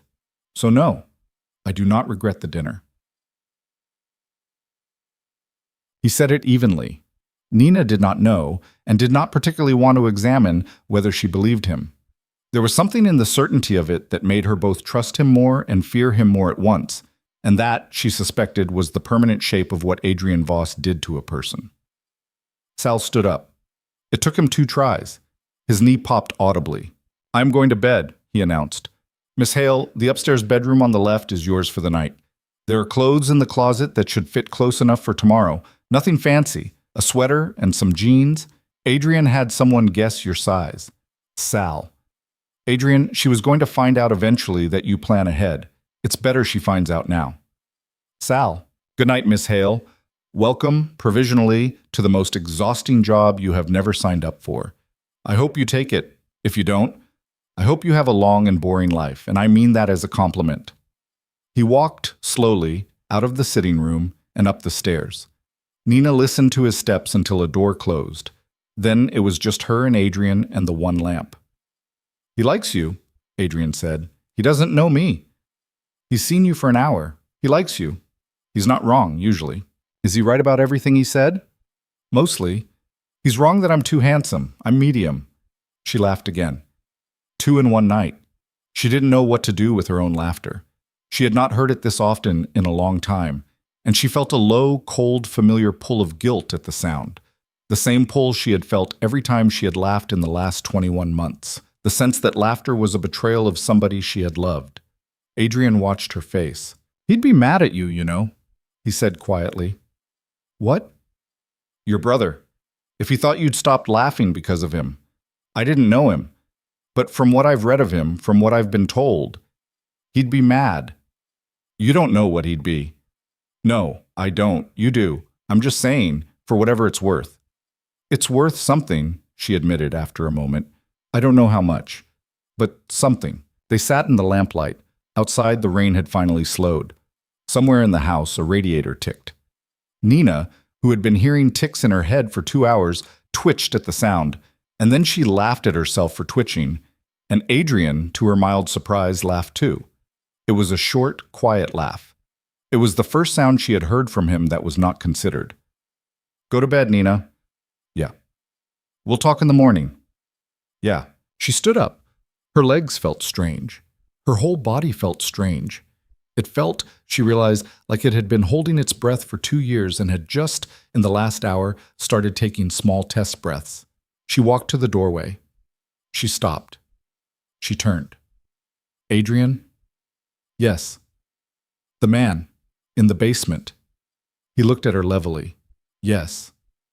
"I don't want him killed." Adrian did not react. "I mean it," she said. "I don't want him killed. Not because I care about him. I don't. I watched him raise that phone tonight. But if the first thing that happens because of me, the first change in how anything goes, is that a man gets killed in a basement, I'm not going to be able to live with that. I'm not. I know what you said. I know what Sal said. I know my hands aren't clean and I know they're going to get dirtier if I stay, but not like this. Not this one." Adrian watched her for a long moment. "He tried to kill my daughter, Nina." "I know." "He would have cashed the check and gone home to a steak dinner." "I know. And you're asking me to let him live." "I'm asking you to make him talk without killing him. And then, when he has talked, I'm asking you to turn him over to the federal attorney's office with a packet of information that closes 3 other cases at once and buys you goodwill you'll spend later. I read a lot. I told you." Adrian's face did something she had not seen it do yet. It opened. It was a small thing, the smallest change. But the hardness that had lived under his eyes since the restaurant loosened, just at the edges, and he looked at her with something that was not gratitude exactly. A man like him didn't do gratitude the way other men did, but was in the same family. It was closer to recognition. "You've been thinking about this offer a lot faster than you're pretending," he said. "Maybe. That was a very specific ask." "I told you. I read a lot." "Okay, Nina. Okay. I'll make a call. The man lives. He talks. And we'll see about the federal attorney." "We'll see?" "Don't push it on the first night." She almost smiled. "Fair." She turned and she climbed the stairs of a brownstone that belonged to a dead man or a front company or somebody named something else entirely. And at the top of the stairs she found a hallway with 3 doors, and the middle door was ajar. And behind it there was a bathroom with a stack of folded towels on the counter and a toothbrush still in its cardboard. And on the little vanity next to the sink, somebody, some woman she had never met, Some version of Sophia Voss, or a woman hired by Sophia Voss, had left a hair tie, a small jar of face cream, and a pair of clean white pajamas folded on the bath mat. Nina stood in the doorway of that bathroom for a long time. She took off her apron. She laid it on the counter. She looked at her own face in the mirror, and she did not recognize the woman there, and she also recognized her completely. And both of those things were true at the same time. She thought, for no good reason, of the detective with the bad dye job, who had put her hand on Nina's shoulder and said, "Sometimes we just don't know what people are carrying, honey." "Yeah," Nina said quietly to the woman in the mirror. "Sometimes we do, though." She turned on the water. She washed her face. She brushed her teeth with a brand new toothbrush she had not paid for, in a house she did not own, in a life that had, in the last 4 hours, stopped being any of the lives she had pictured for herself. She went to bed. She did not fall asleep for a long time. When she finally did, she dreamed of Daniel laughing on her couch in a blue shirt, and when she woke up, it was still dark, and the rain had stopped, and somewhere on the floor below her, 2 men whose names would be half of her life now, were speaking in low voices about what to do next. Nina lay very still in the bed. She listened. She did not move. She did not close her eyes again. She listened, and she started learning. The voices below her belonged to men who had been awake for a long time. Nina could tell because they had stopped bothering to project anything. There were no performances in them, no edges pressed up against each other for show, just the low, worn-down rhythm of 2 men who had been trading pieces of a hard conversation for hours. She could not hear the words clearly through the floorboards. She could hear the shape of them. Adrian's voice was a flat, low note, even, almost musical. Sal's voice broke and rasped and came back.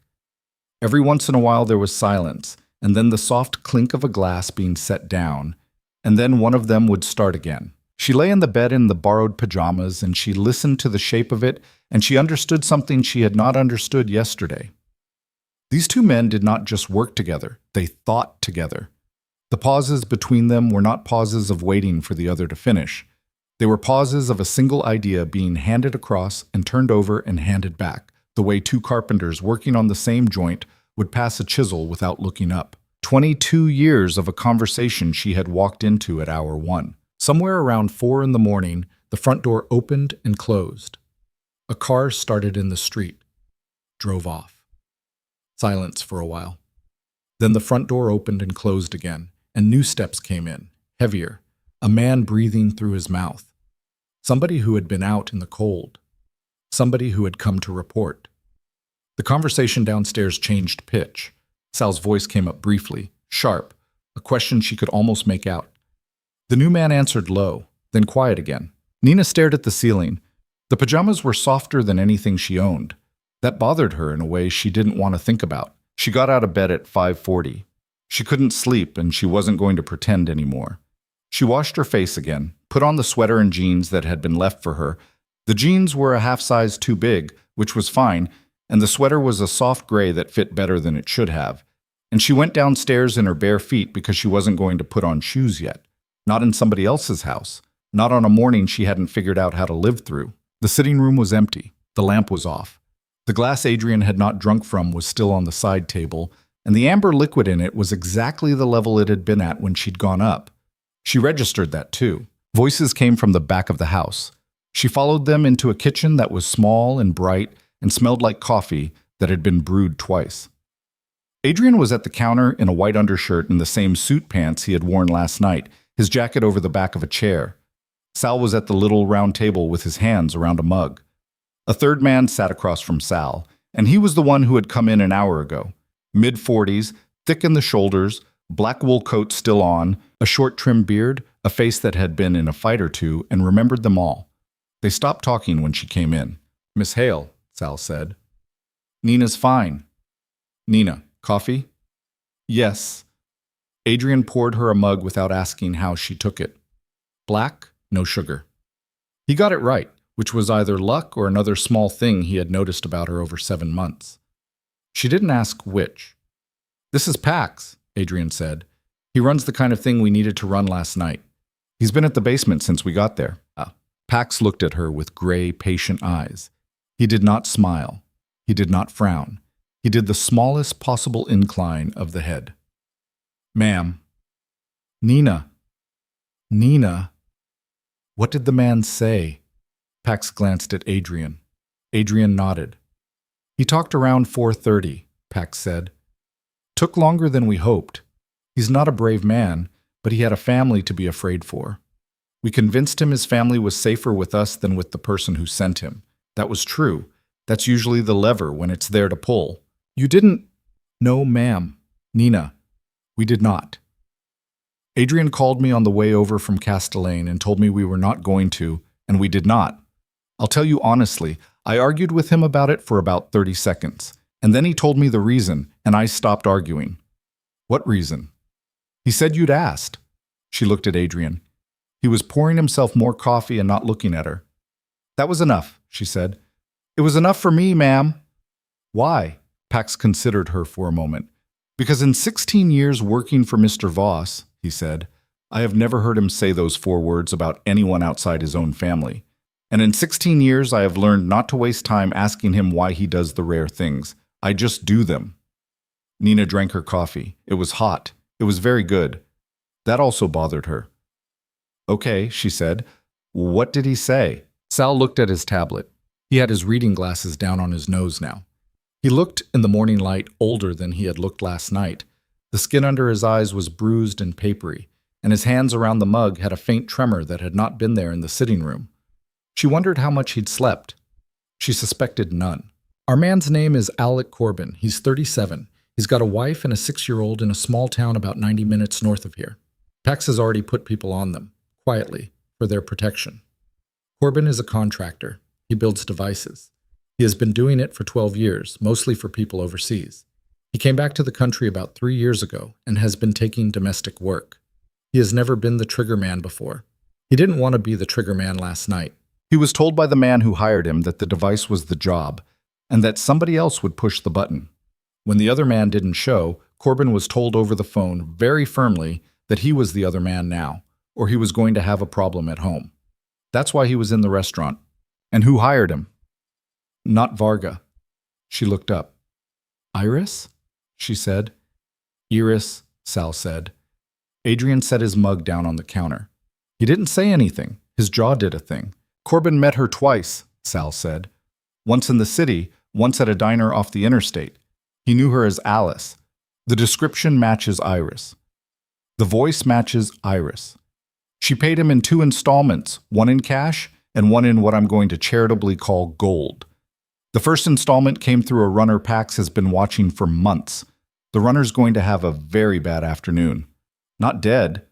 Not dead, Nina. We heard you. Okay. The interesting part, Sal said, and he tapped the tablet, is what she told Corbin the job was.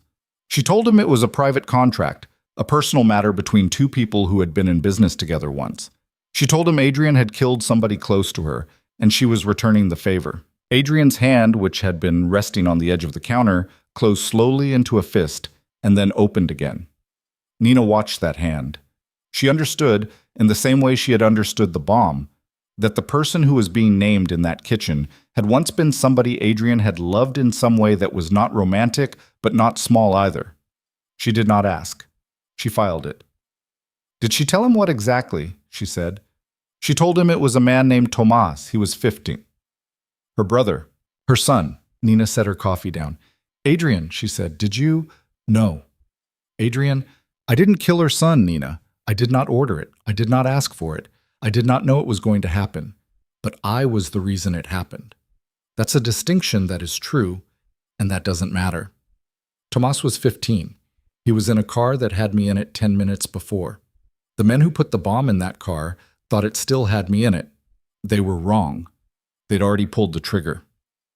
I got out at a stop 3 miles back, and I walked into a building, and Tomas took my seat because he was a kid who always took the best seat in whatever car Iris brought him to.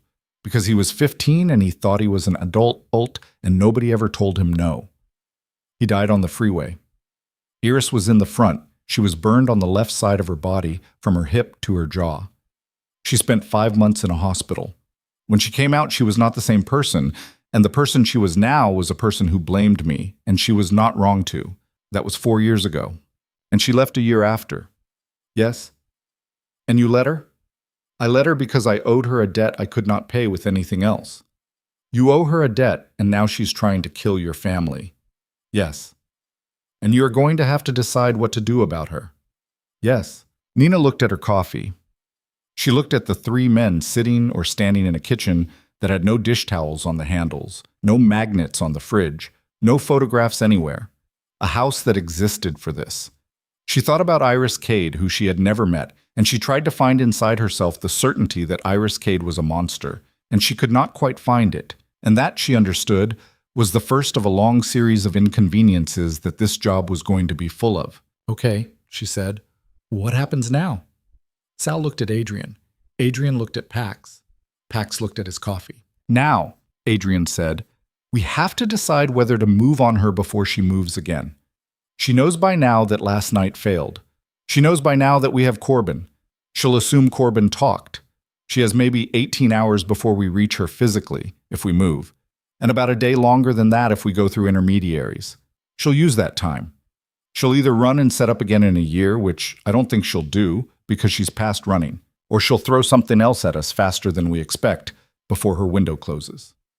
I think she'll do the second thing. Sal thinks she'll do the second thing. Pax thinks she'll do the second thing. So the question is how we get ahead of her. Uchamam isatoshmam chate. And what the options are. Kill her, Adrian said. Or not. Sal made a small sound that was either agreement or indigestion. Nina couldn't tell. If we kill her, Adrian said, we end it today. We move a team, we find her, we finish it, and by tomorrow morning the threat is gone, and the men who are quietly taking her money are looking for a new employer. Clean, as these things go. It solves the immediate problem. It creates a smaller, long-term problem, which is that Iris has friends in Europe who will want to know what happened and why, and I will have to spend the next year explaining it to them. And if we don't kill her, we need a different way to make her stop. She's been hurting me on her own schedule for 3 years, quietly, and I have been letting her. That's been a decision I made. Last night was her violating the edges of that decision. I could tell her through channels that the truce is still on if she stops. She might stop, or she might take it as weakness and accelerate. Sal thinks she'll stop. I'm not sure. Pax thinks she'll accelerate. Nobody in this room thinks it's a sure bet either way. You're asking me, Nina said slowly, on day one. I'm asking you, Adrian said, on the morning after you saved my daughter, to sit in the chair. You don't get to ease in. Sal and I have been arguing about this for 3 hours. We're going in circles. You walked in here on 0 sleep. You have fewer of our preconceptions than either of us, and you noticed a bomb under my table when 8 trained men missed it. I would like to know what you see. She wanted briefly and fiercely to leave, to stand up and walk out of the kitchen and up the stairs and out the front door in bare feet with the borrowed clothes on her body, and to keep walking until she found a bus station and took a bus anywhere that was not here. The desire was clean and simple, and it lasted about 4 seconds, and then it was gone. And underneath it there was something else, something she did not want to look at too closely, something that was curious, something that was almost excited. She drank her coffee. She set the mug down. She folded her hands on the table the way she had folded them in graduate seminars, and she thought. Tell me about her, she said. Not the resume, the person. Sal and Adrian looked at each other. Sal, Adrian said, you raised her. I did. Sal took off his glasses. He rubbed the bridge of his nose. Iris came to us when she was 23. Her father had worked for mine. She was smart in a way that made you feel watched, even across a dinner table. She had a temper she controlled mostly, but when it got loose, it was a thing. She loved her kid more than anything she ever loved in her life. That's important. She was generous with the people under her. She was cruel to the ones she thought had crossed her. She was proud, and her pride is the part of her that will kill her eventually. She has never, not once in the 11 years I knew her well, walked away from a fight she thought she was winning. She has walked away from a fight she thought she was losing, but she does not believe she is losing this one. That is where we start. Does she think she's winning?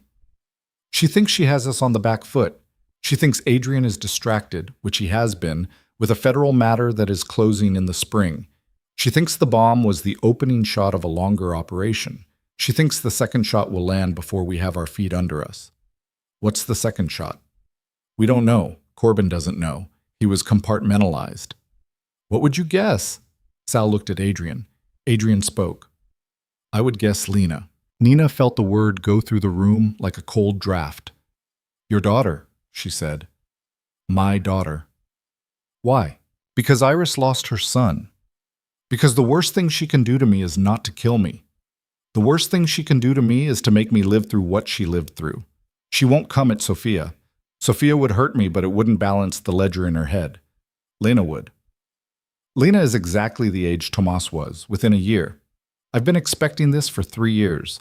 It's why Lena has 2 of our people with her at that school, and a 3rd in her orbit she doesn't know about. It's why my wife has not slept in our main residence for 6 months without at least one of Pax's people on the premises. Iris has known that. That's part of why she hasn't come at Lena yet. She's been waiting for an opening. She thinks last night created one. Because you're exposed. Because I'm bleeding people. 2 of my own were on her payroll last night. I'm going to have to fire or handle 8 or 9 more before I trust the household again, and she knows that. She knows my attention is going to be on cleaning my own house, which is exactly the window in which a move on Lena would be hardest to stop. When? Today. Tomorrow. 3 days at the outside. Where's Lena right now? Upstate. Sophia drove her up during the night. They're at a property that is not on paper. 4 of Pax's best are with them. They will not come back into the city for at least a week. Iris doesn't know where they are. She won't find them in that window. But she will try, and she will spend resources trying, and every resource she spends on finding them is a resource she doesn't spend on the second shot, which means we either get more time or the shot comes sloppier. Good. Good that it comes sloppier? Good that you bought time. Adrian looked at her. Go on, Nina. She looked at her hands. She made herself think. I don't think you should kill her today. Sal exhaled. It was the first sound he had made in a few minutes. Why? Adrian said. Because you're not ready to do it cleanly and you know it. You'd be doing it out of the adrenaline of last night. You'd be doing it because your daughter is away from home. You'd be doing it because Sal is tired and wants to finish this before he retires. All of those are reasons you'd regret in a month. Agreed. Go on. But I don't think you should leave her alone either, because she won't stop, Sal. You know her. Does she stop? Sal's eyes were on her. They were thoughtful. She does not stop, he said, unless she has a reason that she herself accepts as a reason, and she will not accept a reason that comes from Adrian. Because in her mind, he is not a person who can give her a reason. He is the thing she is acting against. Any reason from him is a lie. Then the reason can't come from Adrian. No. It has to come from somebody else. Somebody she would hear. Yes. Who does she hear? Sal looked at the table for a long time. Me, he said finally. Maybe. On a good day. Not likely enough to bet a child's life on. Who else? Her brother. Her father. But he's dead. A woman named Beatrice, who was her closest friend for about a decade, and who broke with her over the methods thing at the same time I did. Beatrice lives in Lisbon now. She has a new life. She has made it clear she is done with us. I have not asked her for anything in 3 years.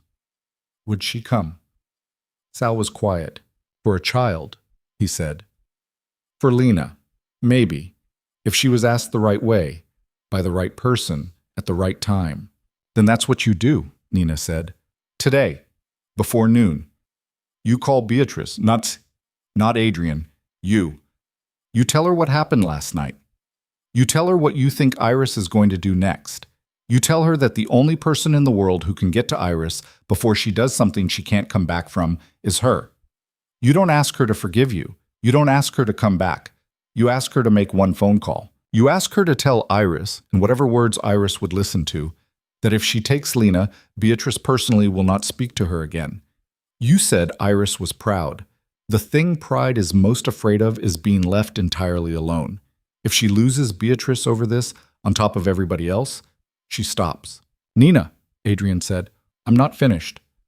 Okay. While Sal is making that call, you send Iris a message. Not through me, not through Pax, through a neutral. Somebody you both still respect. You tell her you know she did last night. You tell her you are not going to move on her today, not because you can't, but because you will not let her turn you into the man who killed Tomas. You tell her the truce is still on your end, if she wants it. You tell her that if she does anything to Lena, the truce ends, and you will come, and you will not stop. You do not threaten her otherwise. You do not insult her. You give her an out. You give her a way to keep her pride and stop. Adrian was watching her with an expression she couldn't read. And if she doesn't stop, he said, then you do what you were going to do. Just like that. Just like that. And I have not lost anything in the meantime? You've lost a day. 1 day. That's the price of doing it in a way you can live with in 5 years. I'm not asking you to be a saint, Adrian. I'm asking you to not be stupid. If you kill her today, you put 3 years of quiet between you and the federal matter at risk, because there will be a body of a woman who was in your organization for 11 years, and that will get federal attention, and it will get it right now. If you kill her in a week, with a reason and a paper trail and some distance, the attention is different. If you don't have to kill her at all, even better. You wanted me to notice things. I'm noticing that nobody in this kitchen has said the word federal in 40 minutes, and you are going to be indicted in some fashion within 90 days unless Sal is lying to me about the timeline, which he is not. You can't afford to do this the loud way. There was a long silence in the kitchen. Sal leaned back in his chair and looked at the ceiling. He whistled, very softly, through his teeth. Adrian, he said. Yes, Sal. You understand what just happened? I think so. She just sat down, without being asked twice. I know. And she's right. I know that too. Pax for the first time smiled. It was a small smile, and it went away quickly. He pulled out his phone. I'm going to start on the neutral, he said. You two sort out Beatrice. I'll tell Corbin we're moving him to a safer basement, and I'll stop breaking his hand. He stood up. He nodded at Nina. Ma'am? Nina? I'll remember. He went. Sal looked at Nina for a long time after Pax left. Adrian did not. Adrian had turned to face the window over the sink and was looking out of it at a small bare back garden where a crow was standing on a piece of flagstone with great dignity. Nina, Sal said quietly. Yes. I am going to tell you 2 things, and then I am going to make the hardest phone call I have made in 10 years, so please pay attention. Okay. The first thing is that what you just did in this kitchen is what the job is. Not every day, not every week. But when it matters, that is what it is. You walked in on the coldest version of a question, and you found the warm answer without pretending the cold one didn't exist. That is very rare. I have seen maybe 4 people in my life do it under that kind of pressure at that kind of age. One of them was a priest, who was not good at the parts of his job that priests are mostly supposed to be good at, and he drank himself to death at 50. 2 of them were women. One of them was Iris before she lost Tomas. So do not mistake what I am saying to you as flattery. I am saying it as a warning. People who can do this are not happy people. They see too much. They do not get to put it down. Okay. The second thing is that I said last night I would tell you what would make you leave if you were going to leave. I did that. I meant it. I will keep doing that. I am not going to be your friend, Nina. Not in the way that word usually gets used.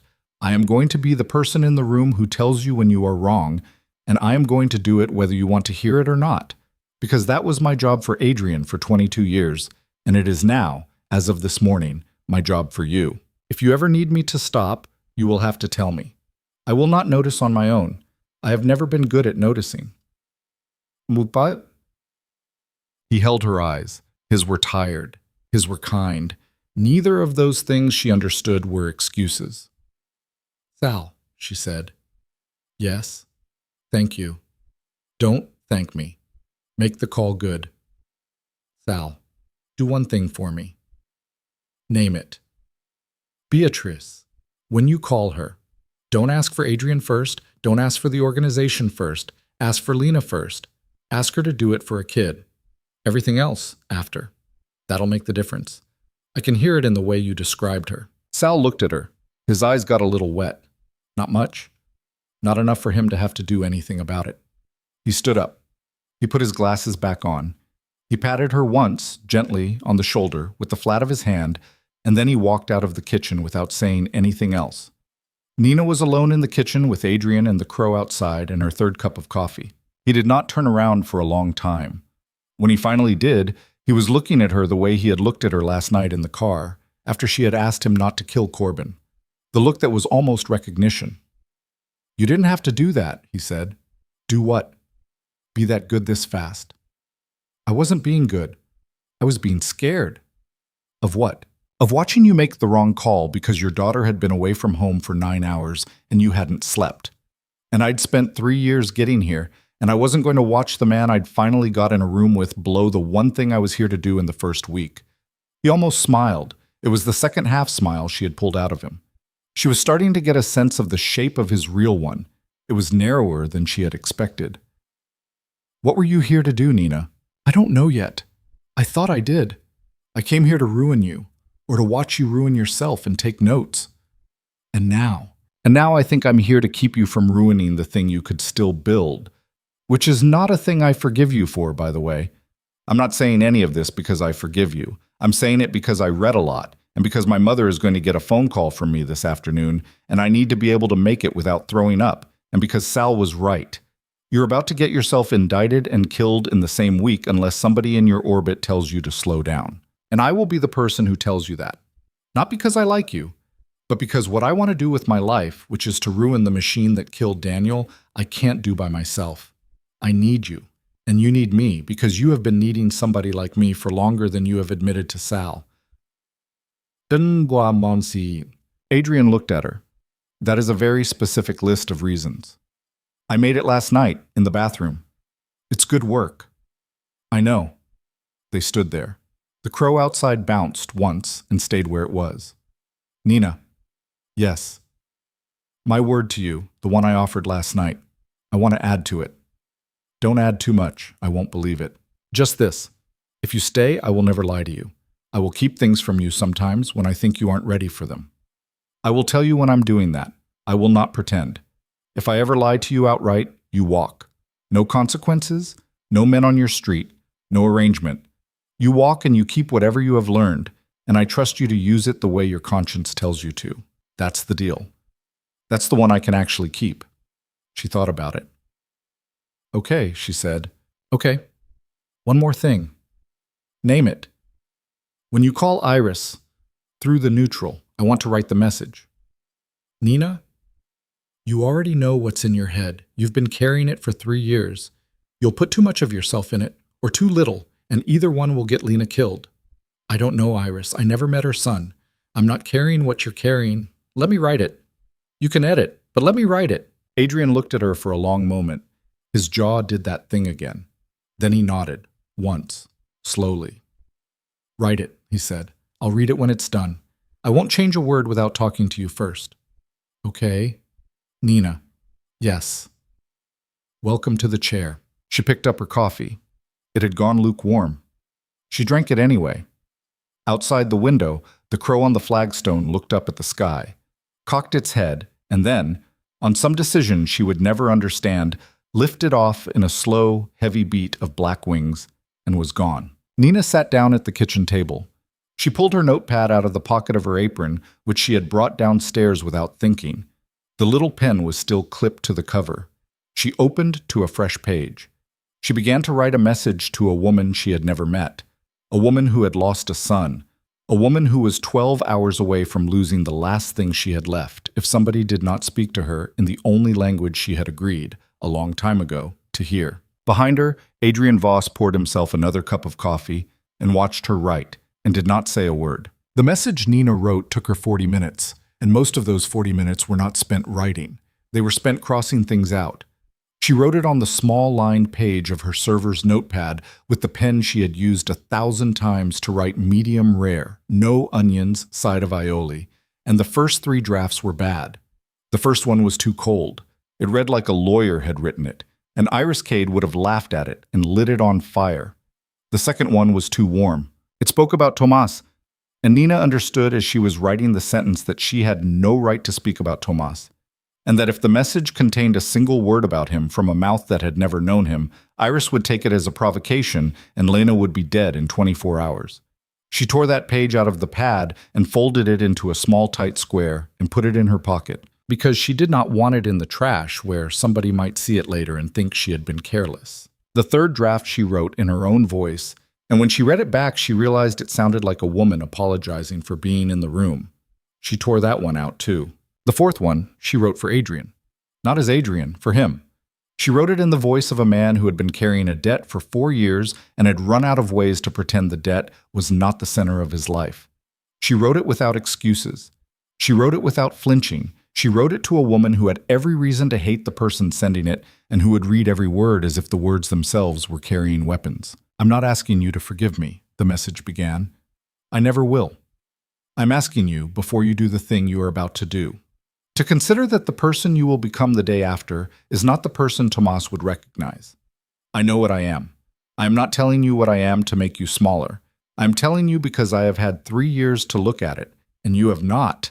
And you deserve to know that the road forward is not what it looks like from where you are standing. If you move on my daughter, I will come for you, and I will not stop, and I do not want to do that. I owe you more than that. I owe you the debt I still owe Tomas. I have not paid it. I will not pretend I can. But I'm asking you, on the strength of what we were to each other for 11 years, to take the truce that is still on my end. No conditions, no counter, not even an answer. Just stop. If you stop, you will never hear from me again about this, and I will spend the rest of my life making sure the men who put Tomas in that seat do not die in their beds. And that is a promise I will keep whether you ever know it or not. If you do not stop, I will understand, and I will do what I have to do, and there will be no hatred in it, because there has never been hatred in it. Only the oldest grief either of us has ever carried. It is your choice. I am sorry it has always been your choice. I am sorry for everything that made it yours." She handed the notepad to Adrian without saying anything. He read it standing at the counter, and he read it twice, and then he set the notepad down and walked to the kitchen window. He stood there for a long time with his back to her. She could see his shoulders moving, just a little, under the white undershirt. She did not know whether he was crying, and she decided she did not have a right to know, and she looked away. "Don't change anything," he said finally. "Okay?" "Not one word. Okay? Where did you learn to write like that?" "Comparative literature." He laughed. It was a short laugh. It had something broken in it. "Of course." He turned around. His eyes were dry. Whatever had moved in his shoulders had not made it to his face. "Sal's call is at 9, he said. "The neutral will go at 10 with your words. We should know something by 2. If Iris is going to do the second thing, she'll either do it today or she'll wait a week. The window narrows after 6 p.m. If we get to midnight without movement, we're probably clear for the weekend. And if we get to next week? If we get to next week, it means she read the letter and didn't hate it.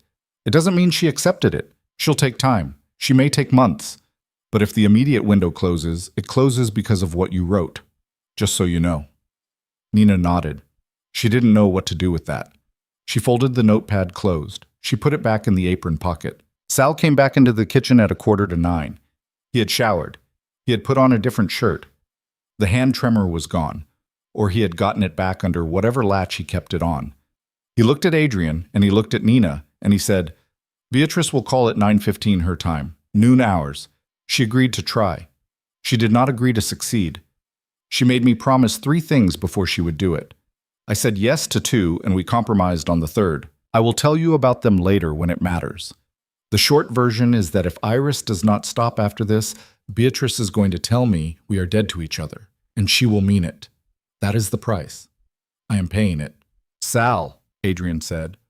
"Don't, Adrian, I love her. I have loved her since she was a child. I am going to lose her to save yours.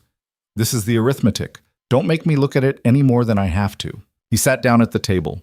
He put his forehead in his hand. He did not make a sound. Adrian walked over and put his hand on the back of Sal's neck and left it there for a long moment, and neither of them spoke. And Nina understood that she was seeing something she was not meant to see, and she turned her face to the window and watched the empty flagstone in the back garden where the crow had been. The rest of the morning was waiting. Nina had never been good at waiting. Her body kept trying to do things. Stand up, sit down, pick up the coffee, put it down. Sal had warned her once, in the middle of one of his long meandering Sal sentences, that a big part of the job was sitting very still while other people worked. She was not built for it yet. Maybe she never would be. Packs came in and out. The neutral had been contacted. The message had been passed. Delivery was confirmed at 11:04. Beatrice's call had gone through. Iris had taken it. Beatrice had talked for 9 minutes. Iris had hung up on her once, called back 6 minutes later, and they had talked for another 11. After that, silence. Noon came. 1, 2. The kitchen got hotter. Somebody turned the heat down. Somebody else. A woman Nina had not met. Young, quiet, with a dish towel over her shoulder. Brought in food she had made somewhere else in the house.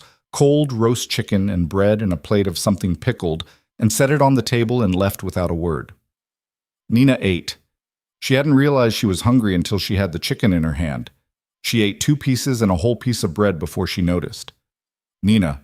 She looked up. Adrian was at the table now across from her. His phone was in his hand, screen down. 3 o'clock. 30 minutes ago, she told the man she had in the city to stand down. One of Pax's people confirmed it through a channel we have. She hasn't accepted the truce in so many words. She hasn't said anything, but the man is on a train out of town. He will not be back this week. Nina set the bread down. That's it, she said. That's it, for now, for this week. Not forever. Never forever. This isn't that kind of peace. But we bought time. We bought months, maybe a year. By the time she comes back to it, if she does, the federal matter will be behind us, and we will be in a different position, and so will she. That's the most anyone gets in this work. Time. She sat with that for a minute. Time. The word felt strange in her mouth. She had been living without it for so long. Living, she understood now, in a single stuck second, the second between the phone call with Daniel and the one that came after, that she had forgotten what it was for. Time was what you used to do things. It was not a ribbon that had been cut. It was a thing you were given in small, inconvenient pieces and had to decide what to do with. She could feel, somewhere under her sternum, a small loosening. It was barely anything. It was not joy. It was not relief exactly, because relief would have had to be bigger than what she had earned. It was only the small untying of one of the ropes she had been carrying, and it hurt when it came undone, in a way she had not expected. Go upstairs, Adrian said. Call your mother, then sleep. You haven't slept. I slept a little. You didn't. No, I didn't. Go. She went. She climbed the stairs. She sat on the bed in the pajamas she had not put back on, and she looked at her phone, which Pax had returned to her at some point in the morning with an apology for having copied its contents, and she dialed her mother's number. Her mother picked up on the second ring because her mother always picked up on the second ring. Because for 21 months her mother had been picking up phones as fast as phones could ring in case the news on the other end was that someone else was gone. Nina? Honey? Why are you calling in the afternoon? Mom? Are you sick? Is everything okay? Mom, I'm fine. Just sit down a second. You're scaring me. I know, just sit down. It's nothing bad. Or, it's not bad for me. I'm okay, I'm good. Are you sitting? I'm sitting. Okay. She did not know how to say it. She had been thinking about how to say it for 4 hours, and she still did not know. There was no version of the sentence that was going to fit in her mother's ear the way she wanted it to. I quit the restaurant, she said. Oh, Nina, it's not what you think. I got a different job, a better one. I'm going to be working for a company, a consulting firm. I can't talk about it much on the phone. I'm going to be traveling a lot. I wanted you to know before you got worried about not hearing from me every day. A consulting firm. Yes. Nina.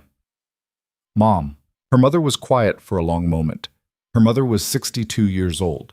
Her mother had raised 2 kids on a paralegal salary after Nina's father had left the first time.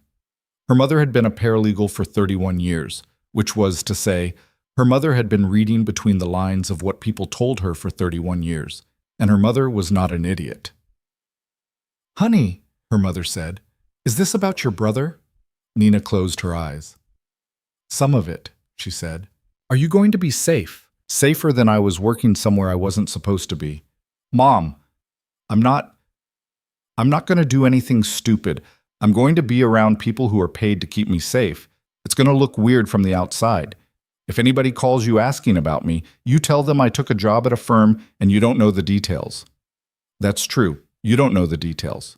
I'll come see you next month, I promise. I'll come for a weekend and we'll go to the place on 5th and we'll get the pancakes Daniel liked. Her mother made a sound. It was not a cry. It was smaller than a cry. It was the sound a person makes when something they have been carrying for a long time shifts in their arms. Nina, yes, Mom. I knew you were going to do something. I know you did. I have been waiting for 2 years to find out what. I know. I don't want to know the details. Okay.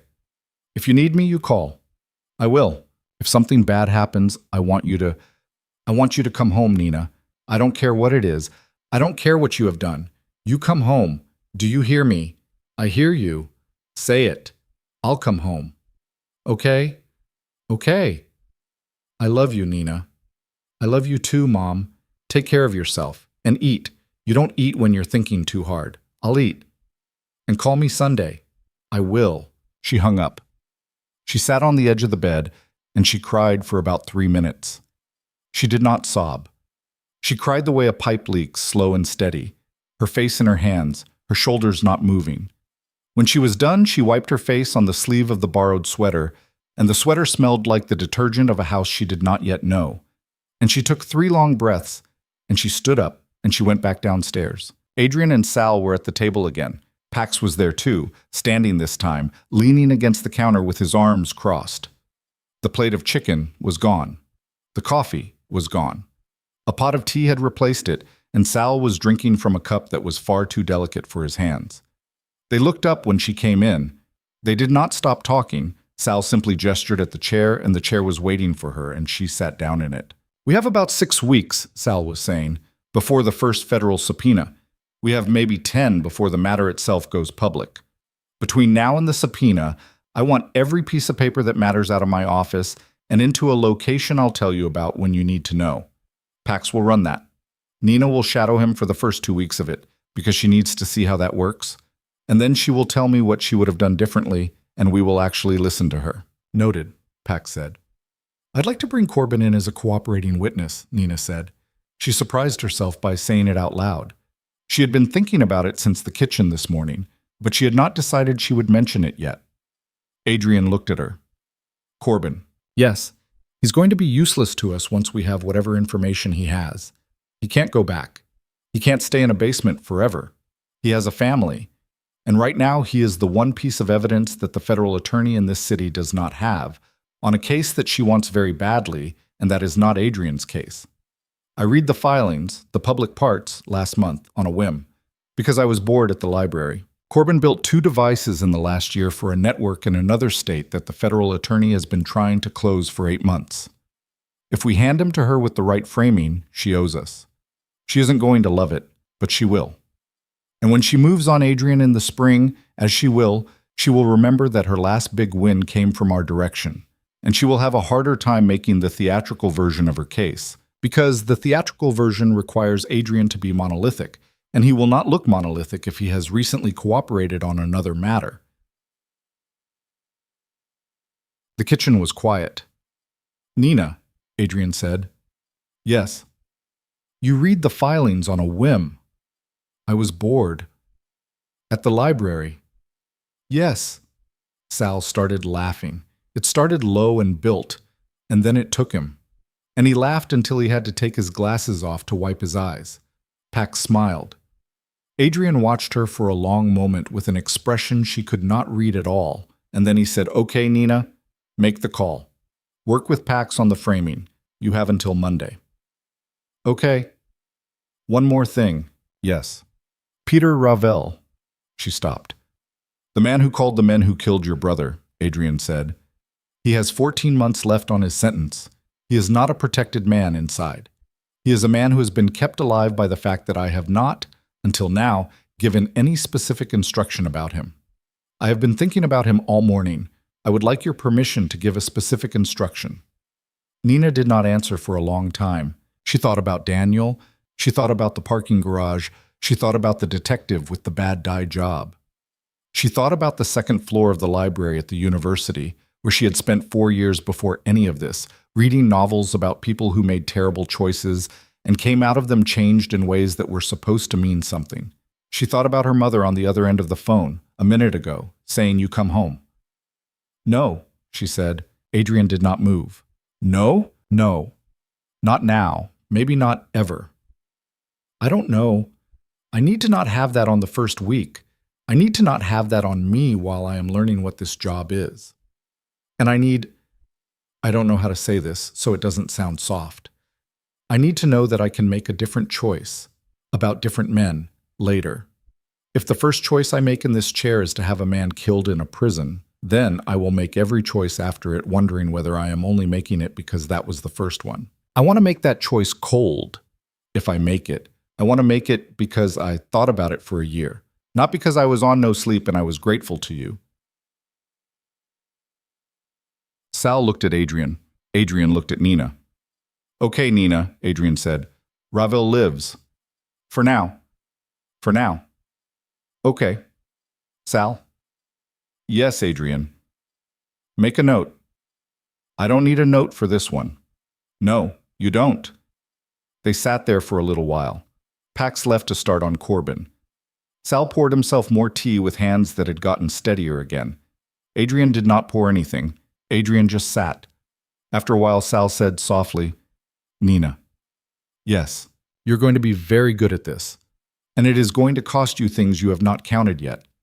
I want to say one thing to you while Adrian is in the room so that he hears it too, because he will not say it to you himself, and I want him to be reminded of it when you are not thinking about it. Okay, the cost. You will look at it in a year and you will think you chose it. You did not. You did not choose any of the parts of it that will hurt the most. You chose the first step. That is all any of us ever chose. Everything after is the shape of the road, and the road is narrower than it looks at the start. So when you find yourself 2 years from now, 3 years, having done things you would not have believed you would do, I want you to remember that what you chose was a step, and the step was a good one, and the rest was the road. Do not carry the road, carry the step. Adrian across the table closed his eyes for just a second. He opened them again. I've been needing to hear that for 22 years, he said. I've been needing to say it for 22 years. You said it to me plenty. Not this way. No, not this way. Nina looked at her hands. They were still. She had not noticed when they had stopped being cold. Later, weeks later, months later, in some version of the story that was still being written, she would remember this afternoon as the last one that belonged clearly to her old self. Not because anything changed drastically after it. Adrian's indictment came in May, as Sal had predicted, and the charges were quieter than the newspapers had expected, because a federal attorney who was owed a favor had chosen not to be theatrical about her case. Iris Cade stayed quiet for 11 months, and then she wrote a letter to Sal that neither Sal nor Adrian would ever let Nina read, and then she stayed quiet for another 4 years. Corbin testified, got 3 years suspended, moved his family to a state nobody in Nina's orbit had been to in a decade, and once a year, on the anniversary of the night at Castellane, he sent Nina a card.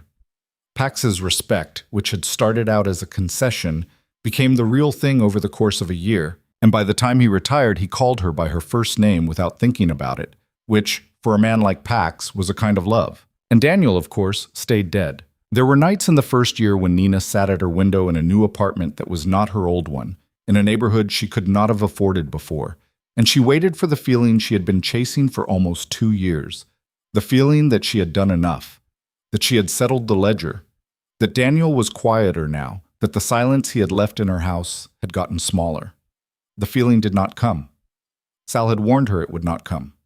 She believed him less before, and she believed him more now, and it was still hard. Grief did not have the decency to be logical. Grief did not accept payment. Grief only, sometimes, on its own unpredictable schedule, gave you back a smaller piece of yourself, and she learned slowly to take the pieces when they were offered and not to demand them when they weren't. She thought about Peter Ravel some nights. She never gave the instruction. She never quite told Adrian not to either, but she never gave it herself. Peter Ravel lived out his sentence and walked out of the facility on a cool morning and got into a car with a man who had been paid by somebody neither Nina nor Adrian had ever met. And that man drove Peter Ravel to a small house in a town where nobody knew him. And Peter Ravel spent the next 20 years of his life in that house, alone. And Nina, when she was told about it years later, understood that Adrian had built that house, and that Adrian had paid that man, and that Adrian had done it without asking her, because Adrian had understood that the one thing she had asked him for, the thing she had asked for twice in 2 different kitchens, was to keep Peter Ravel alive. And he had. She understood, the night Adrian told her about the house, that this was the shape of what she had actually built with him. Not a romance, not a friendship exactly, though there were pieces of something that might have been called one if they had been different people in different lives. What she had built was a set of rules, slowly, over a long time, by saying no in small ways and yes in larger ones, and by refusing, even on the nights when it would have been easier, to become the version of herself that the work kept offering her. She did not always win. She wanted to say she did. She had not. There were a handful of times in the years that followed when she had made a call and the call had gone wrong, and a man had died who Sal and Pax agreed did not have to, and she had sat up all night with it, and she had called Sal at 3 in the morning, and Sal had, without complaint, gotten out of bed and driven to her apartment and sat on her couch and said nothing for 2 hours. That had happened 3 times. She remembered all 3 of the men. She would remember them when she was old. There were also nights when the call had gone right, when a decision she had pushed for had kept somebody alive, a kid somewhere, or a woman whose name she would never know, or once an entire block of people who had been about to sit down to a meal in a building that had been identified as a target an hour before. And those nights, she allowed herself to feel proud, not in the big way, not in the way that would have made Sal wince, in the small way, in the way that was the size of one breath. On the first anniversary of the night at Castellane, Adrian had the restaurant reopened for one evening, privately, for a meal with no other guests. It was him and Sophia and Lena and Sal. And Nina. Marco was still the manager. He had cried, a little, when Adrian had called to arrange it. Chef Darian cooked. He came out of the kitchen at the end of the meal and shook Nina's hand, and he did not say anything because Darian did not say anything, but he held her hand for a long moment with both of his. Lena, who was 18 now, and had decided at some point during the year to stop hating her father for reasons nobody at the table wanted to analyze too closely, sat next to Nina and asked her 100 questions about books. She had been told, in whatever sanitized version Sophia had pieced together, that Nina had done something important the year before. She had not been told what. She would not be told what for a long time. She asked Nina what she had been reading in the library before, and Nina told her, and Lena wrote some of the titles down on a napkin, and Nina understood, watching her write, that the girl she had saved was now going to carry a small piece of her into whatever life she ended up living, and that was also a thing worth having done. Sophia Voss, at some point in the middle of the dinner, reached across the table and took Nina's hand, and Sophia said, "Nina, you know what I think about every day." "No?" "I think about you walking up to our table. I think, what if she had decided not to? And every day I decide to be a better version of myself because of it, and every day I don't quite make it, and every day I try again. I wanted you to know that." "Thank you, Sophia." "No, sweetheart. Thank you is the wrong direction." That was all. Sophia let her hand go. The conversation moved on. Nina did not know what to do with what Sophia had said, and she did not try to. She put it in the drawer where she kept the things she was not ready to look at yet, and she went back to her wine. After dinner, Adrian walked her to a car. The rain had not come that night. It was a clear, cold evening, and the city was quiet, and their breaths steamed in the air between them. At the curb he stopped, and she stopped, and they stood there for a moment looking at each other. "A year," he said. "A year. You're good at this." "Sal said I would be." "Sal's almost never wrong."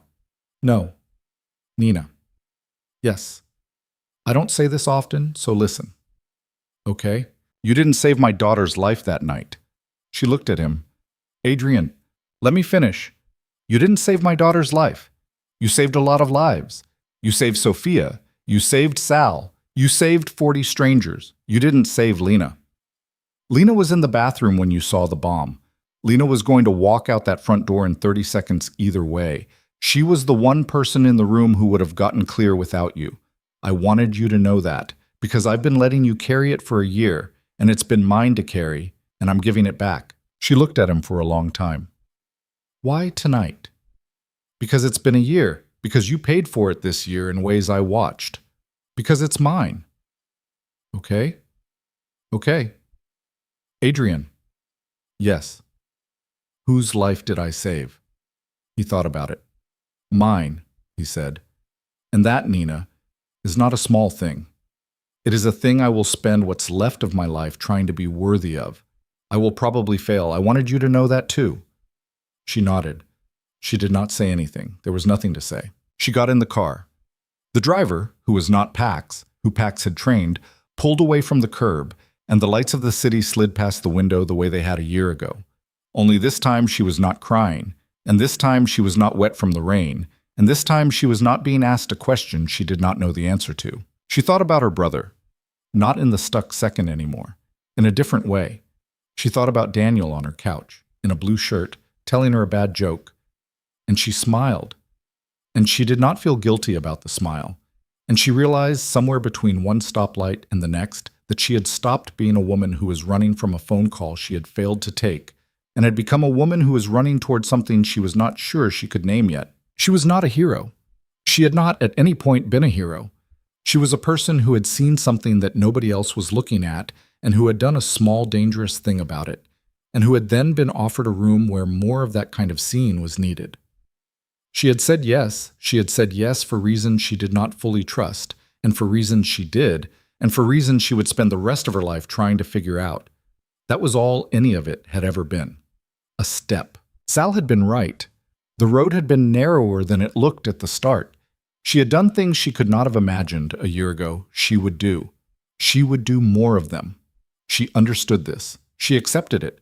She also understood that there was still, underneath everything, a woman who read a lot, a woman who had loved her brother, a woman who made her mother laugh on Sunday phone calls, a woman who had once burned her hand on a skillet in her first month at Castellane and had kept the small scars a reminder that she had been there, that she had lived through that version of her life too. She was going to keep that woman alive. That was the work. Not the phone calls, not the meetings, not the careful, cold rooms where she now sat at the right hand of a man the papers called a kingpin. The work was keeping the woman who read a lot alive, inside the woman who sat in the rooms. The work was carrying both of them, together, for as long as her legs held. The car turned a corner. The city opened up in front of her. Somewhere, a long way away, a crow lifted off a piece of stone she would never see, and the wings of it beat the air, heavy and black, and the sound of that beating was something only it could hear. Nina Hale closed her eyes, and she breathed in, and she breathed out, and for the first time in almost 3 years, it came easy.